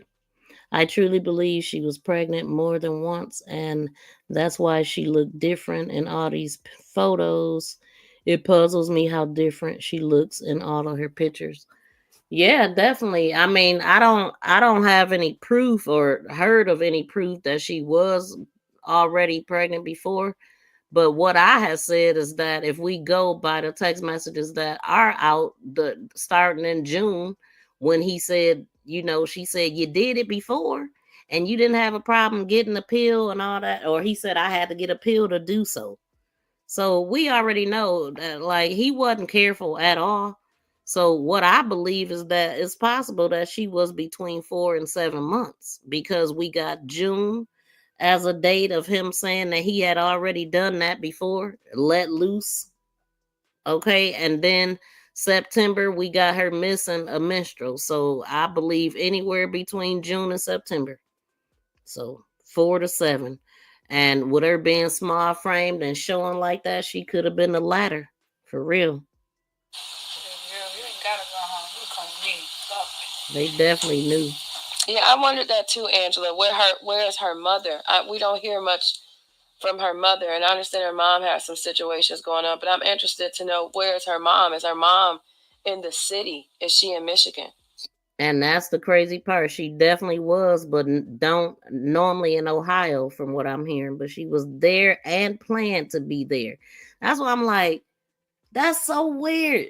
All of this stuff came together like that. Her mother don't live there, but she was there and was supposed to be there, and her daughter came up missing while she was there. That's wild. She is. Wait, didn't she go on a was she the one on the news? No, that's the grandma. Oh. Okay. Well, yeah. Her mother, I planned on, and I was going to talk to y'all about that later on. We got out the air, Twins and P. Okay. I know what area that she's supposed to be around in, and we was gonna scout the area and see if we can find her face. Okay. Because she's supposed to be, out here like that. Okay. I mean, so. Yeah. Okay. Well, yeah, we can. Well, I got a video of her talking to Roxy, and it's titled, I'm sure I titled it, her mom and Roxy talking. So if y'all haven't seen that, but that was a year later. I mean, because that was, well, I'm not sure when she did that. I'm not sure when she group on that. We can politic. Damn, I remember screenshotting that shit and sending it to you and telling you because somebody got in the comments to say they found her. That's what back in January. That's what I remember screenshot it because I shared it.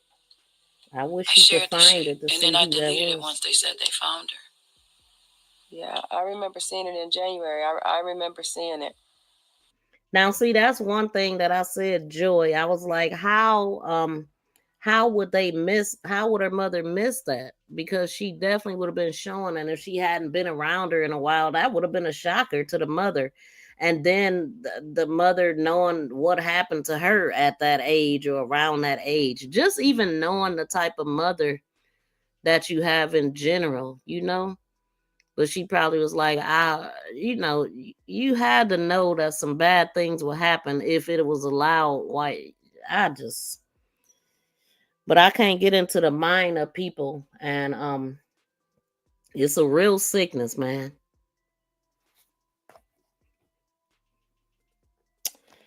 Let me get you up out of here. I don't like distractions. Go play with somebody else. Can we set a prayer for her though, real quick on the podcast? Because the power. For sure. We need that. I can't lead us, but can somebody lead us in a prayer to get, for her safety, her safety? We can do that when we wrap up. Absolutely. And we need a whole prayer for the city of Detroit. For the city of Detroit, in general, it's in our community. Because if nobody's going to do what we're doing right now, what the community has done right now thus far, ain't nobody else going to do it. And we see that. Somebody wants to know why they haven't searched the next house yet. That part too. Yeah. Good question.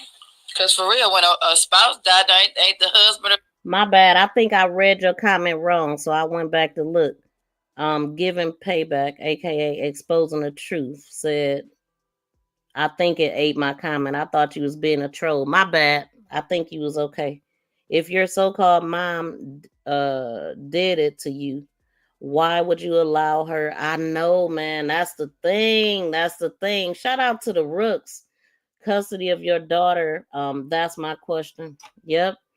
And that's the crazy thing. I don't even know what it was that made her lose custody of the kids or whatever. But according to the mother, she had her since 2016, which would make Neziah 6 at the time.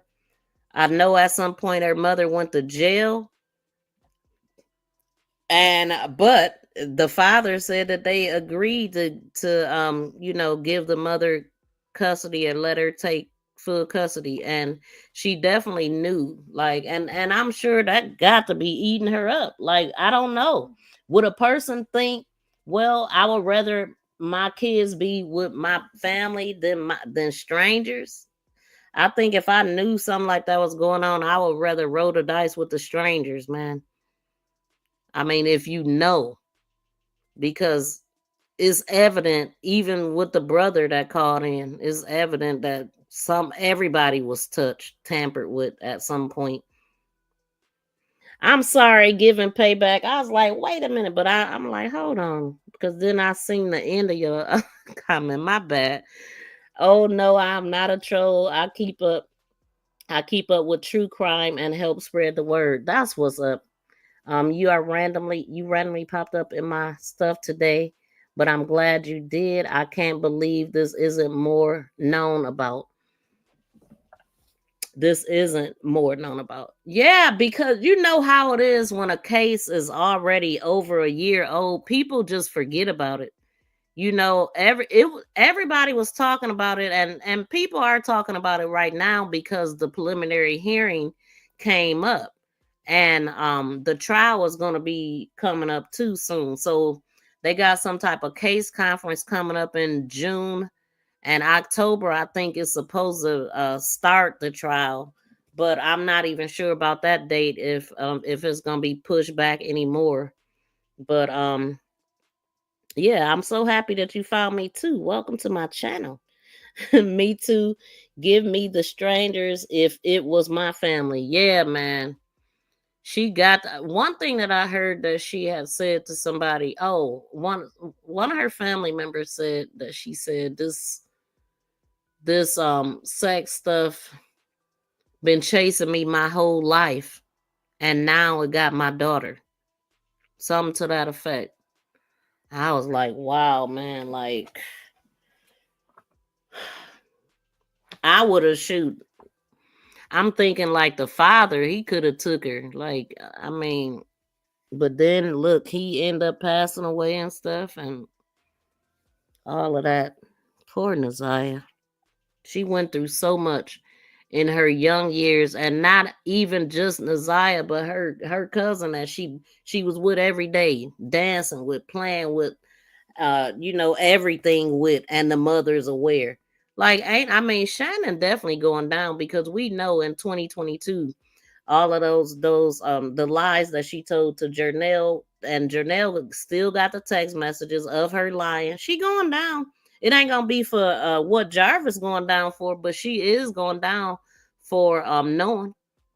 Ain't no way she's not. It's proof that she knew. It's proof that she knew when she came on here talking about she bought her a pregnancy test. And one of the lines was faint and all of that stuff, whispering, but acting like she don't know nothing. When Jernell and them said that they called CPS in 2022, and then the kids end up being coached, and CPS didn't do nothing and kept them kids there. In the CPS report, it said that her kid got whooped for telling on him for saying that. But yet she calling Jernell talking about, yeah, the investigators called me and they asked me about this and that, like playing both sides of the fence. Very deceptive. The wife of a suspect, The first. ain't that the first To be person exact. don't they start right at home? Mm-hmm. They absolutely do. I'm just saying. Well, the simple fact that the news can report foul play tell me it's immediate. Mm-hmm. That's how I feel. It's immediate. If they can report foul play, and they said warrants were executed. Warrants, as in plural, warrants. So that tells you something there. And I understand, DPD, like Shay said, that they have an ongoing investigation. So it's only so much they're going to be able to tell us. They issued like 20 plus search warrants, is what Shannon Jones, the lead investigator, said on the stand. And so I know that they took cars, they searched houses and all this kind of stuff. And apparently allegedly they got the guy that they want, but they definitely going down for something. They ain't getting away with this. I done seen this before. It could take years, but they going down. Sassy said facts. Heck yeah, they not about to get away with this. I'm trying to look up stuff in the background now. Oh, please do me a favor and check out my playlist. It's so much information in my playlist alone.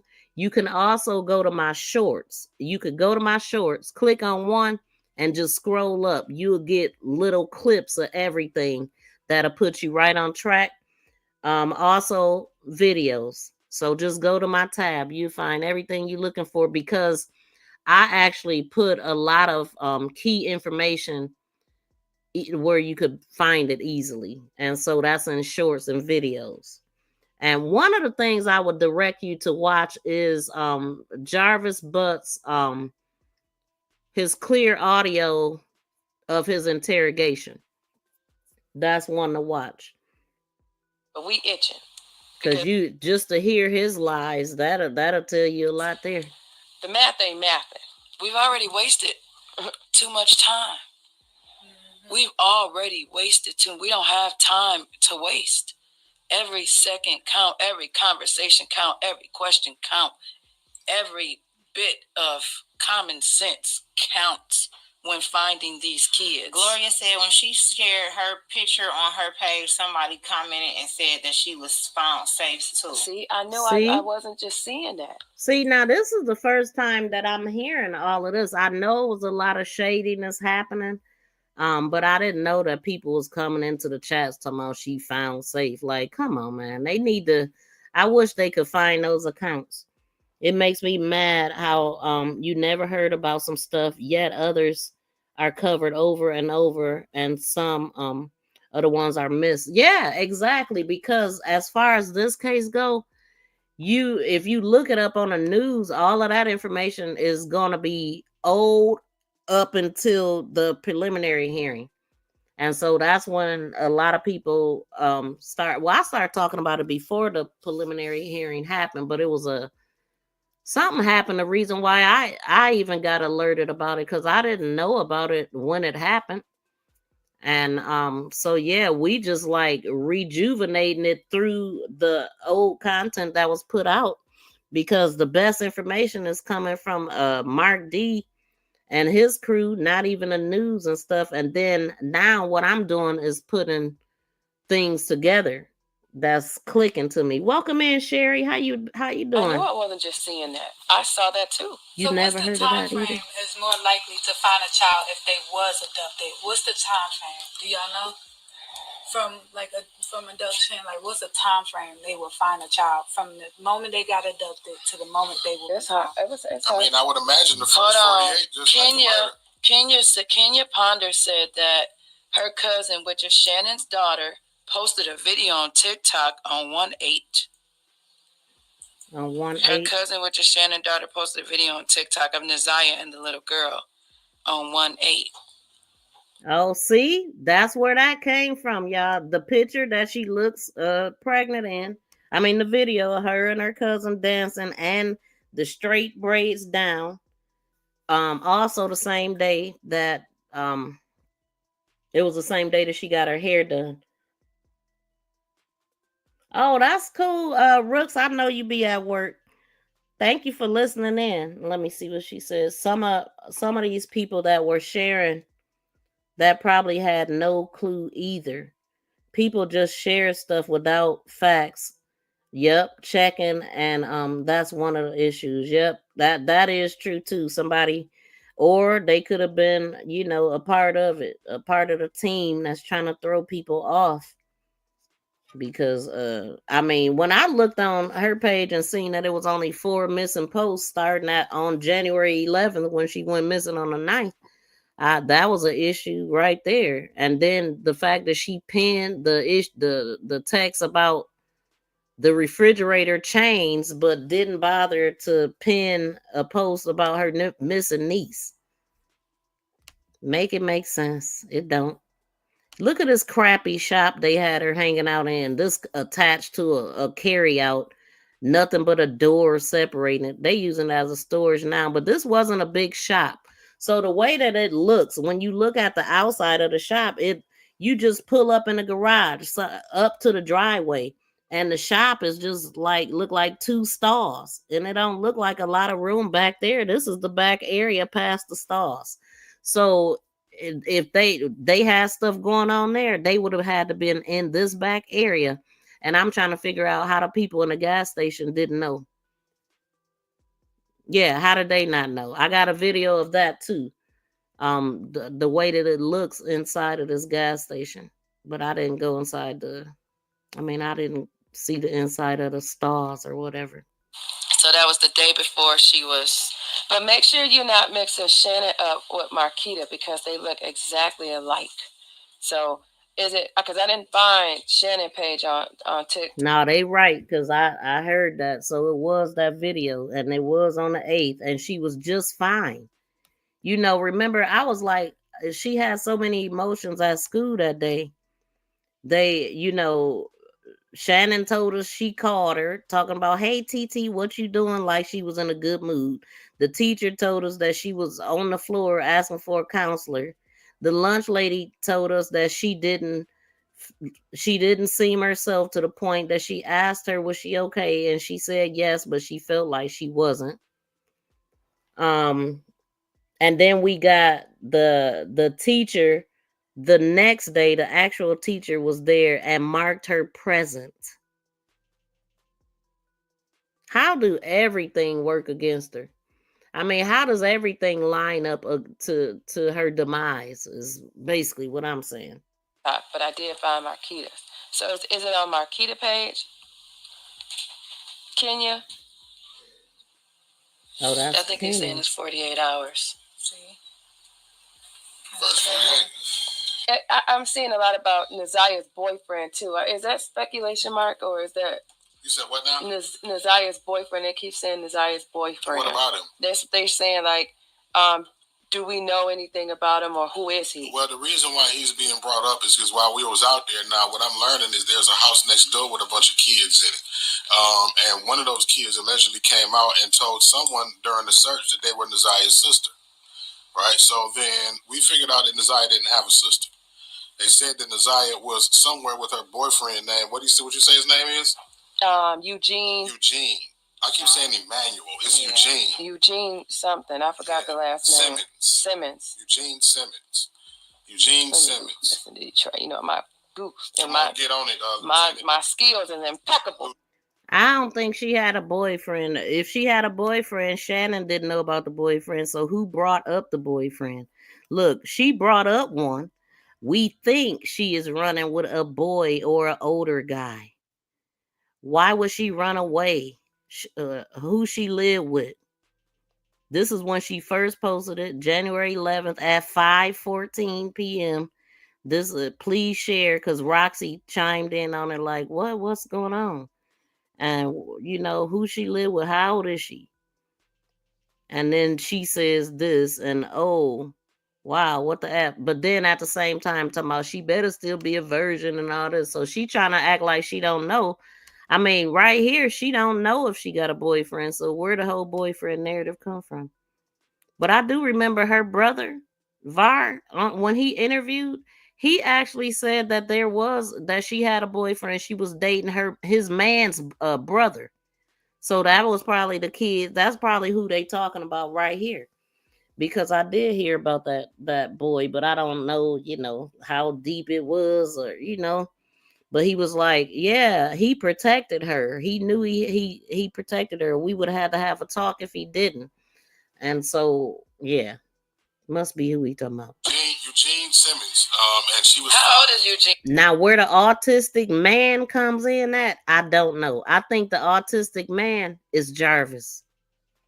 Because I said, you know what? That would be typical of them trying to act like she had a boyfriend, knowing that it wasn't nobody but Jarvis. So if something did come up, if she did come up pregnant or something going on down there, then they would be able to say somebody else and not him. So when he came, when they went back in the house, that's when I believe, who was it? Pete, God, I forget her name. There's so many names. Not Kenya, the other one. Right. Roxy. Right, she did. Now he didn't even know Roxy at that time, but yeah, she was telling Jarvis she wasn't cheating. Yep, this video that we playing right now is what we was listening to, and it's just crazy because it must see. This is the thing. Jarvis knew everything that was going on with her too. Like this is the judge said herself, like he had complete control of her life. He was controlling her through the approval of her grandmother and her auntie, allegedly. But Vari said put a circle around that auntie, but he protecting the grandmother. But if I believe the fact that Shannon leans on her mother so much, I believe her mother, being that she need her mother's approval to make a phone call about a missing kid, I think that her mother know everything that Shannon do. And everything that happens, she run it through her mother before anything. Because her mother is the one that run that shit. That's what I think. It's funny how the auntie know. Let me look over here. It's funny how the auntie know about all these outside dudes, but not what's going on inside her house. Okay. And I swear that Auntie knows Jarvis is the MF who did this to this baby. Exactly. She knew because she got passwords. She looking through passwords. The day that the officer came, that wasn't the first day that she was looking up her phone. They share phones. Like, how you gonna be like, TT, can I use your phone and call her boyfriend and she not know? These are the same phones. Absolutely. Why they talking about she don't have one, that one in the middle. But what I thought was odd is when they started talking about, Mark has said that the phone was being turned on and off at the house after they said that she didn't have a phone, and they end up going to get the phone from her mother, lady. I thought that was odd. Went and knocked on the door, and nobody came to the door. Now I heard some mumbles of, I don't know if it was last night when we was leaving. I know. I'm just saying that possibly wasn't the house, but it was the house next door to them. With the it wasn't Annette's house. It was the house next door to Annette, where those kids came out of, where all of the kids freaking with that, and then that was that. That shit was talking. So maybe that was the house that she was talking about, and maybe Jarvis know about it. It's a house where a bunch of kids be at. And in those text messages, she did say that she went to visit her friend or something, but she wasn't there, so she came back and went to sleep or something like that. I didn't mean to go down a new rabbit hole, but today, but damn, this is something a lot more should be talked about right now. I agree, because it's happening so much. I remember the first time I heard of this kind of stuff happening, a mother picking a dude like this over their child, knowing this type of person, or end up like what happened with her. They forced her to do this stuff. She told in 2022. She did. And that's when she figured out that you ain't got there's no way out of this. You gonna do it and you can't tell nobody. You can tell, but they ain't gonna do nothing. Just think about it. They talked to I'm sure they talked to all of these CPS people. I don't know if the police was even called, or if CPS, I think I remember them saying that this was a CPS thing. But the police should have been called, and he should have been arrested for even being around those kids, period. Alone, he should have been arrested. And then once they found out that it was even word about him doing it, he should have been arrested. Please. Now, they coached the kids and made them say that it wasn't true. Oh, we just was mad. We lied. We was mad because he didn't give us no money. That's what they ended up saying. And then CPS didn't do anything because it was unfounded. And then I read the documents. That's a video too, talking about it was unfounded and the house is clean. I'm like, the house being clean wasn't the issue. That was nothing that nobody was talking about. Like, I don't care. Like, them kids seen that. And the only for where they didn't seen that is either they've been touched or they've been seeing it and nobody's paying attention. Like, that's... So how she know this Eugene Simmons? Like, is this a... No, the girl came out of the house. Whoever was claiming to be Naziah's sister. The one that was walking with you? No. This was nobody that was with us. Oh, okay. Yeah, this was somebody that told somebody that came out of one of them houses and told somebody that was walking with us that they were Naziah's sister, and that all of this shit that we was doing was for nothing, and she was safe. She was with her boyfriend, and then she supposedly went back into the house. It's the trickery for me. It's the trickery for me. That's so crazy, man, that all of this stuff was going on. It's absolutely crazy. Is all three of them photos up there supposed to be her? No. The first person is the auntie. And so the reason why I got this picture up is because showing that she used her auntie's phone. So I don't know how she don't know. She's texting her auntie's boyfriend from her auntie phone. And the aunt also know her passwords and stuff.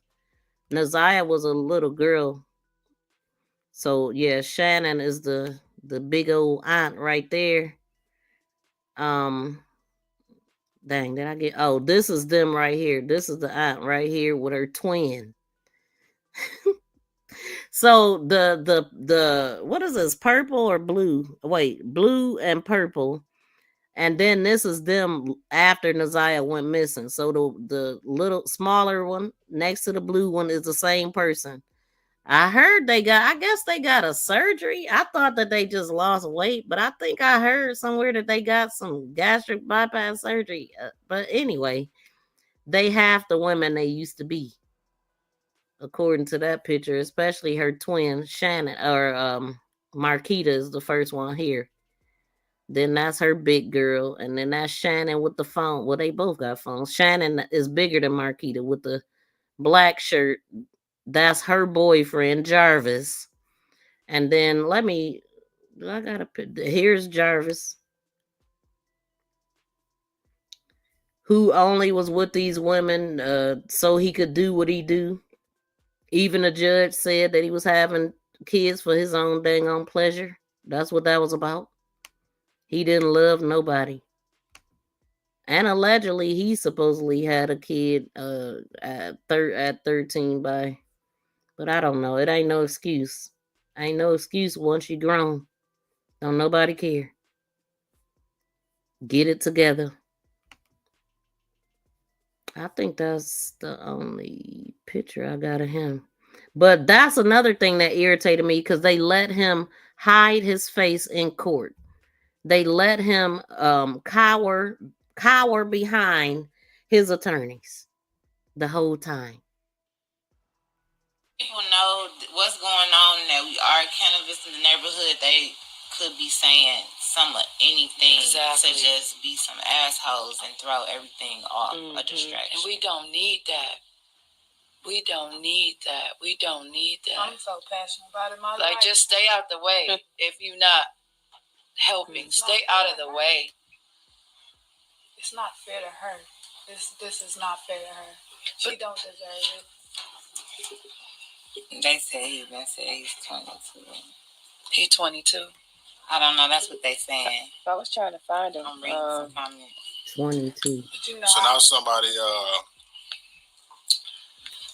I think her brother told the age of him, and he wasn't 22 if this is the same person. But then I heard an autistic guy that was supposed to have been grown. But I think that they was just putting stuff on her to protect Jarvis. Oh, we gonna say that she dealing with this person because we already know she active, and she was in the hospital in August. What was that about? Was that blamed on? Is that when the autistic boy came up? I don't know. Somebody said something about that's why the grandmother moved. She had to move. No, I don't think she had to move because she said she owned a couple houses on Bedford. So she probably moved because she wanted to move. But I don't know. I don't know that story. nephew know her, and we stayed where they stayed at for 15 years. She telling me about a house that they used to skip at. She about to tell me what the address is. It'll be the house that we look at. Okay, and so we did hear about a skip house, and it was even on this thread of messages I was showing from Shannon. Because I'm talking to somebody whose nephew knows Naziah. I hope so, Roxy. He's about to tell me the address where they used to skip at, one of them. Now, where we're going tomorrow is actually an address where allegedly. So are they saying Naziah used to skip? Because according to everybody at the school, they said she ain't never missed a day at school. That's what some of the information the prosecutors was using, saying she never missed school. Declaring her unalive. Never missed school. Never. No social media. Nobody heard from her. No doctors. No, and then the evidence that they found and all of that. So. When was she skipping again? I don't know if they saying Naziah was skipping or that is a known house that people skip. But at the same time, we do know that they marked her present on the 10th when she wasn't there. So how many times have they marked her present and she wasn't there? I wonder. And what's the dude's name again? Crazy nigga? Bo. His name is Jarvis. Jarvis Butts. I'll never forget it. Jarvis ass. Jarvis ass. Used to take her to Skip. Oh, really? Yeah, Okay, see this. And where is that? Oh, he used to take her to Skip. Come on now. In the area? That's what we're starting the search at tomorrow. What you mean he used to take her to Skip? That's what I said. Ain't that what I told you? Yeah, I told y'all that part already, but yeah. They didn't know. I'm irate for them in the comments. They didn't know. Yeah. Now that's the first I heard that one. So if he used to take her to Skip, how the hell did she get perfect attendance? That could be a rumor. That's what we're going tomorrow. Or the school could be involved. We're starting that. Damn it, Jarvis. Damn it. What asshole. I mean, didn't you say when Jarvis' ass went up there to pick her up from school, and it was like, who's that man or something with the smoke coming from his car? Now the baby that we just played, right? Somebody just texted me and said, now that baby that's on that video not even supposed to be recorded because he in foster care. So that's legend. In the prayer video that you heard the mother praying, the demonic prayer. Yeah, that's where I heard that from. Legend wasn't supposed to be in the video, and it's a lot going on. But see, all of this stuff they knew early on. That's just interesting. Sassy said, "Oh, she rolling her eyes, giving true, correct. Oh hell, wait." She might be in that house. It wasn't no reason for her to move. Check the house they used to live in. I would think. Now, somebody said something about she moved from down the street to another house, and somebody said that one of them burned down. I don't know if that's true or not. But I would think they would have searched every resident she might have, but I don't know because I haven't, they didn't tell us everywhere that they searched. Unless the school marked people there in the morning so you could leave school by noon and be present. That's shady as heck, though. And we do know that it is said that he was actually going up to her school. He literally was went up to the school trying to get her. It was a message where he told her, "I'm about to come and get you." She's like, "You can't do that." So, I mean, he didn't give a damn about her education, her well-being, nothing. Come on, man. Just sick. Come on, man. Somebody told me that they get some type of credit when the kids are marked there. And yeah, that school need to be investigated if you ask me. So out of all the days that she went to school every single day, but the day that she was missing, they marked her present too. So that make me wonder how many other days was she marked present and she wasn't there, and where was she? I mean, I don't know if this is true or not, but this is ridiculous. You talking about Legend? Little Legend. Little Legend. We all know Little Legend. That don't make no sense. Child. And Legend couldn't help. He was in the video. He can't help him there. So he was the one looking. He the one to let us know there wasn't someone right in that moment. So I'm saying, what he definitely had to please. I don't like this. And he said yellow, or at least that's what it sounded like. He was a little baby, and she's like, "Shut up, Legend." I'm like, just rude. You the one I was making them talk. So I'm saying, what's happening with the other kids at home, considering the situation? I wonder. Yes, Bambi, that is supposedly a few foster kids in that home. All of them, aren't they? The news said suspects. So the said suspects are being questioned. Who that is?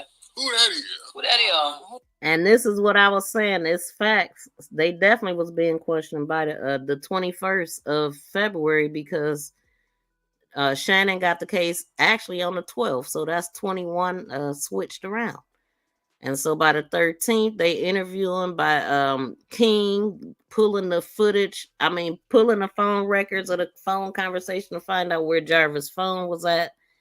And then the 14th was that press conference that we watched at the beginning of this. And it just pretty much went from there after Wolf got his hands off of it because he wasn't doing nothing but holding it down like a donut. Who that being questioned. Who that is? That's interesting. The fact that it's gone to the point where they're questioning people, that mean it's just some. They got some intel. I'm still on the part that Jarvis took that girl to Skip in the neighborhood. I wonder if that'll ever come out. This is literally my first time hearing that. Especially because she's never missed school. She has perfect attendance. Like, what? It's just the fact that this man had range. This man had this type of freedom and range. Did you put the video? Yes, we do. You ain't put that one up yet. The video of him in the house? With him in the background. No, I ain't played that. I don't have that one. Oh, okay. So they talking about that video of him fixing on the car and the little girls is dancing and stuff. How did he have range like this? Because they to be around kids. He's a sex offender. Woo! Trigger words. We got all the way through, boy. We got it all the way here without that word. YouTube, don't do me. Don't do me. Okay. But we might have to stop it because they once it's said once, it's probably gonna be said again. Hold on.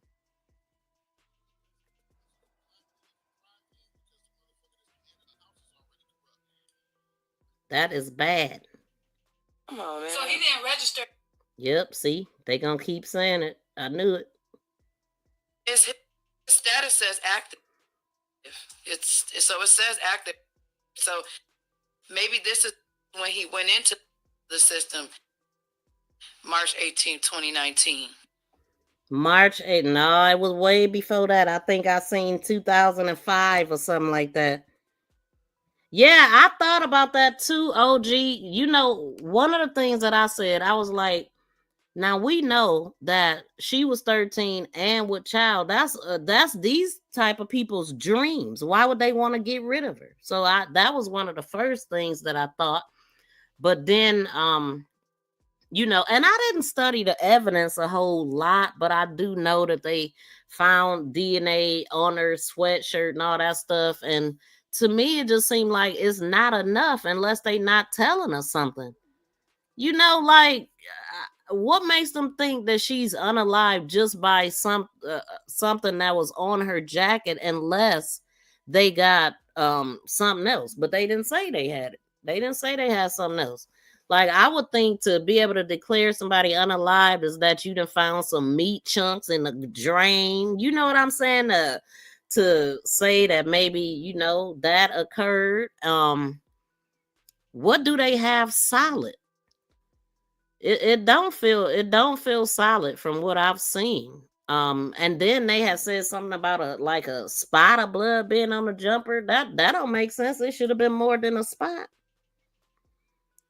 If he was registered, shouldn't someone have come out to do a check? Now, that's the thing. He wasn't registering at first.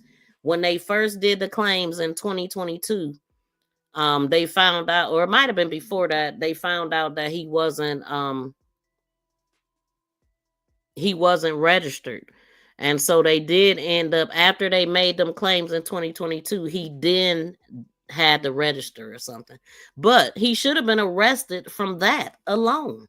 He should have been arrested the minute that they found out that he wasn't registered and they didn't know where the heck he was at because he ain't registered in years. He did under 10 years. In 2005, he was convicted of doing this to a same age. He has several underage children by underage, and I'm talking about this man. He say he got 13. Remember I said 13 is his favorite number? Yeah. 13 and 31. Anything after that? Because it happened to him at 13, allegedly. Having a kid and by an older woman, allegedly. But yeah, so he allegedly he was supposed to do 10, but he obviously got out. So from 2005, Shannon's daughter was born in 2013, which is her oldest child. So he did not do his full time. And I don't think so. Or maybe he did. Maybe he was supposed to get out in 2013. I don't know. But they did say he did nearly 10 years. He got out and got right with Shannon, fresh out the joint. And he met Naziah when she was only 2 years old. That's how long he did 8. Okay, and I heard that. I've heard 8 to 10, but I wasn't. But see, what's the weirdest thing about it is when you look at his record, it shows that he got out in 2014. And that's where the confusion came from. Because somebody sent me that and they was like, how is this his child if he wasn't even out of prison? He would have had to been out in 2012 or something. But however it went, it's just weird. He obviously was out. That little girl looked like him. And I got the paternity information at this point, and they calling her his child in jail. So I mean in court. Yeah, so this right here with him is deep rooted. Like this is some stuff. He got a record so long, and Shannon knew about it. Yeah, he told me when I was 19 that he had it, and he had some. But if society can give him another chance, why can't I give him another chance? Pretty much is what she said. She chopped it up to that. It's something how Naziah case got people all over coming together far and near. Naziah was definitely a chosen one, and whoever had anything to do with her being missing is gonna pay. Exactly. I mean, she didn't die in vain, and I pray that many people are helped behind this. But I mean, they even found somebody unalived when they were looking for her. They found a guy with a tether on his leg, and also saved a lot of people because it was weapons in that bando that this body was in. And other people are just more aware. I seen another New Era Detroit. They was walking around looking for a 13-year-old that had just moved in a neighborhood and was lost, and it was nighttime. They searched and they found her. She was okay, and her phone had died. She didn't know, the bus dropped her off at the wrong stop, and she couldn't call her dad. I don't know how they found out, but it just made me think about it because she was 13 and then they were talking about it. So I mean, it has changed some things, but it got to be bigger than this. Yeah, he all effed up. This dude is a clown for real, and Shannon is too, most definitely. On TikTok, someone's named Jarvis' wife sticking up for. Man, look, I'm glad you said that because it's a whole fan club on TikTok, y'all. It's a whole fan club of women, or I can't call them women. But heck, I mean, this must be the desperate bras that be writing men in prison. Just out the gate, just out the blue. I need me a man. Let me find me a pen pal. I see people like that. They want to be needed, And where do you go to the most needy place? Is you a nig in jail? Man, they will be your best friend right up until the time they get out. They ain't gonna even come and say hi to you. But I guess everybody had a purpose, and ain't no damn way. No. Oh, as a matter of fact, I heard that that's how they met him. I heard that that's how they met him. Somebody had gave that. I don't know if it was a scenario or true, but they could have been writing him in jail. I think they said Marquita was the one that was dealing with him first, and then he got with Shannon, and also that house, that boyfriend, Marquita's boyfriend. He said that he had both of them too. You know what I'm saying? It's like when they get a boyfriend, they share. Ew, but yeah, and so yeah, disgusting.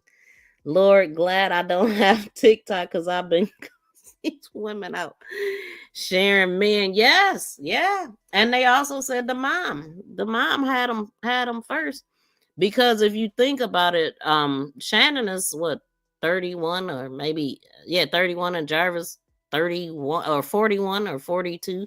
She said she was with him at 19, but she actually had a kid at 19. So that would put him at 29. Okay, but she had that. If you had a kid at 19, you had to be pregnant for 9 months. You had to date him at least a year and a half. So That put her around 16, 17, like Roxy said that she was when she got with this dude. So that would mean that he was 26, 27 years old dating a 16, 17-year-old. What was her mammy doing? Her mammy would have had to been okay with that. Her mammy would have had to knew that, right? That's what I'm thinking. But this is sick. But y'all, I'm gonna get out of here. I have been live too long, and they done started the word. I don't even want to chance it. It's only probably 10 minutes left, but I'm gonna listen to it. If it's something I need to bring to y'all, I will. The only reason I feel that Naziah might be with us is because Naziah loved TikTok, like mostly all kids, and by now she would have been on social media. That's the only reason why you believe she might not be with us. Yeah, but I mean, my first thought was scumbags like him know scumbags like him. They know worse scumbags than him. He's been in prison for a long time. I'm sure he know about the underground and everything else. So that's kind of where my mind was going. We've heard of cases where, but they telling us she's unalived and they can prove it without a shadow of a doubt. But we have heard of cases where people have been abducted and kept in homes for years. What happened in Cleveland, or I think it was Cleveland, and then it was a Smart. I can't remember her first name, but she was kept captive. She got her own show and all that now. Yeah, whole fan club on TikTok. Disgusting. Shame on Shannon knowing that. I am about to go watch your stuff and then come back. I've read the little I can while watching. I feel I need more caught up. Yeah, shoot. Watching my videos will get you well caught up. So definitely do that. And I appreciate that. Yes, Elizabeth Smart. Yes. And then she got a show right now, but I don't remember the name of the show. Thank you, Saint. Thank y'all all for being here. I definitely appreciate that. But yes, the guy in Cleveland, he has several women and they was able to escape after all them years being just disgusting. It's some disgusting people in this world, y'all. Did you see my last comment? Let's see. Welcome in, Trex. I don't know if I seen your comment. Must be way up here. I see sad faces. Spicy. There was a guy on TikTok or YouTube that said that his mother had a baby by Jarvis. Yep, I got that video when he was 13. And he said he doesn't speak. Yeah, he said, I don't mess with my mother. And he said, I'm glad that my sister, they took her, and he didn't get a chance to hurt her. He did 8 years. Yeah, I don't see your message, Trex. It must have got 8 like what's her name said. I don't see it. But yeah, if you type something, and I don't know if you did, but if you type the wrong word, YouTube will just hold it and not even show it to me.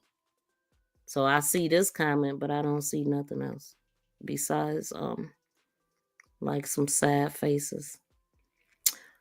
But thank y'all so much for hanging out. I'm gonna go ahead and end it right here. We was way longer than I wanted to be, but hey, come back, Trex. Maybe I'll see your next comment.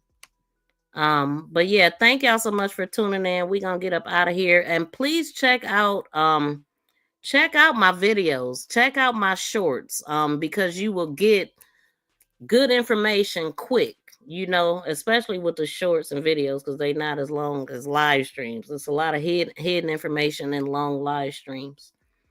But anyway, thank y'all for tuning in. Please be sure to like, share, and subscribe to my channel. But as far as these people, though, everybody involved. Lock his ass up. Lock his ass up. You're going to jail. You're going to jail.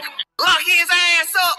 Lock his ass. I don't want nobody fucking with me in these streets. I don't want nobody fucking with me in these streets.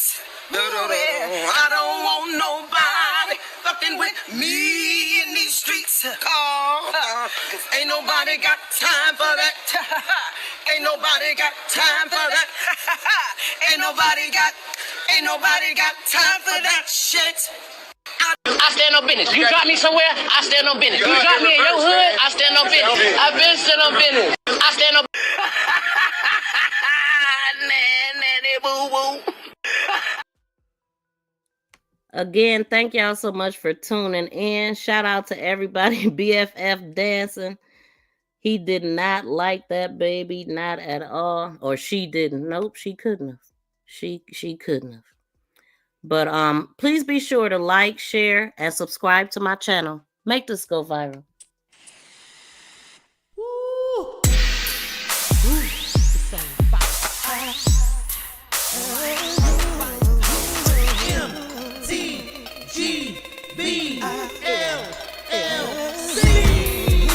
How ironic. Which part? Y'all cracked up. Thank you again, Sherry. Oh, please read it. Woman not fully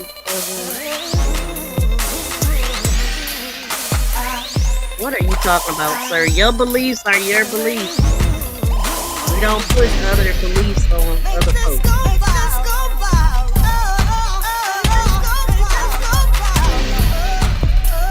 Matter of fact, get up out of here with that. The hell out of here. I can't even read your name. Or nothing you're typing. Come on with the typing. He ain't going though.